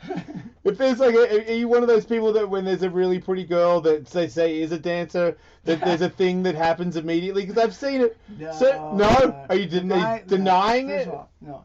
Seriously, I still am way hot attracted to my wife, and that's the way it has to be. Oh, I'm not saying you would go there. I'm just saying. I would not go there. But you know you have the power to. Yeah, I might have the power, sure. I bet you I do. That's all. But, Just want a little confirmation. But I wouldn't have it, man. I enjoy being a family man. I love having that Christmas card, Hanukkah card where you send it off. Check out my family. I've got dogs. I fucking. How many love dogs that. you got? 2. You got cats as well? No, Not I had a a cat? cat. I had a cat, but you know what? I had to bring my dog to the vet 2 days ago. He got a hold of a roach. You ever see a dog that's high on weed? No. I Maybe. didn't either. I didn't know what the hell was wrong with my dog. He was wobbling, and his back didn't match up to his front. Like he was walking, and he couldn't get his hind legs to walk with his front legs. Man, what kind of weed you got? My Pretty dog good get weed. hot. Yeah. This is a hybrid of sativa and indica. Hybrid. Mm-hmm. So. Like us, Dingo. We're Yeah. hybrids. That word's Yeah, also we're been flying around hybrids. today. Are you? Yeah, that's what we found out today from Gene Simmons. Yeah, forgot. Oh. Yeah. He said because we sound like Are a you strange. okay? Are you all right? We're happy. We're happy now. You're here. Oh, good. Let's celebrate. I wouldn't do absence with him. No. Could you imagine sitting down and then all of a sudden his head starts to like stretch and then get short, and it's him. It kind of does that. It kind of does that. When All of a sudden the wig's off and it's just fucking bald and the tongue's out. You're like, what? He washes his face and his makeup comes off. Oh. Wait, I'm in a bar with Gene Simmons. I'm absent. This is crazy. So anyway, I didn't know what the hell was wrong, and my wife flipped out. We took the dog to the vet, and she's going, and I'm thinking it might be my neighbors who might have poisoned him because the dog yaps a lot. Yeah. I've got Shelties. Oh, okay. You know, Yeah. they're almost like Aussies, but they're Shelties. Yeah, we did Shetland bark a lot, sheepdogs. don't we, Dingo? Yeah, he tells us to shut up all the time. Yeah, well, that's what I hear, that these dogs bark a lot, but they're very smart and lovable. They're awesome, and they're loyal, and they're faithful. And I really was hoping that I could teach him Frisbee, because I love going, I had a dog once who could catch a Frisbee. When you were a kid?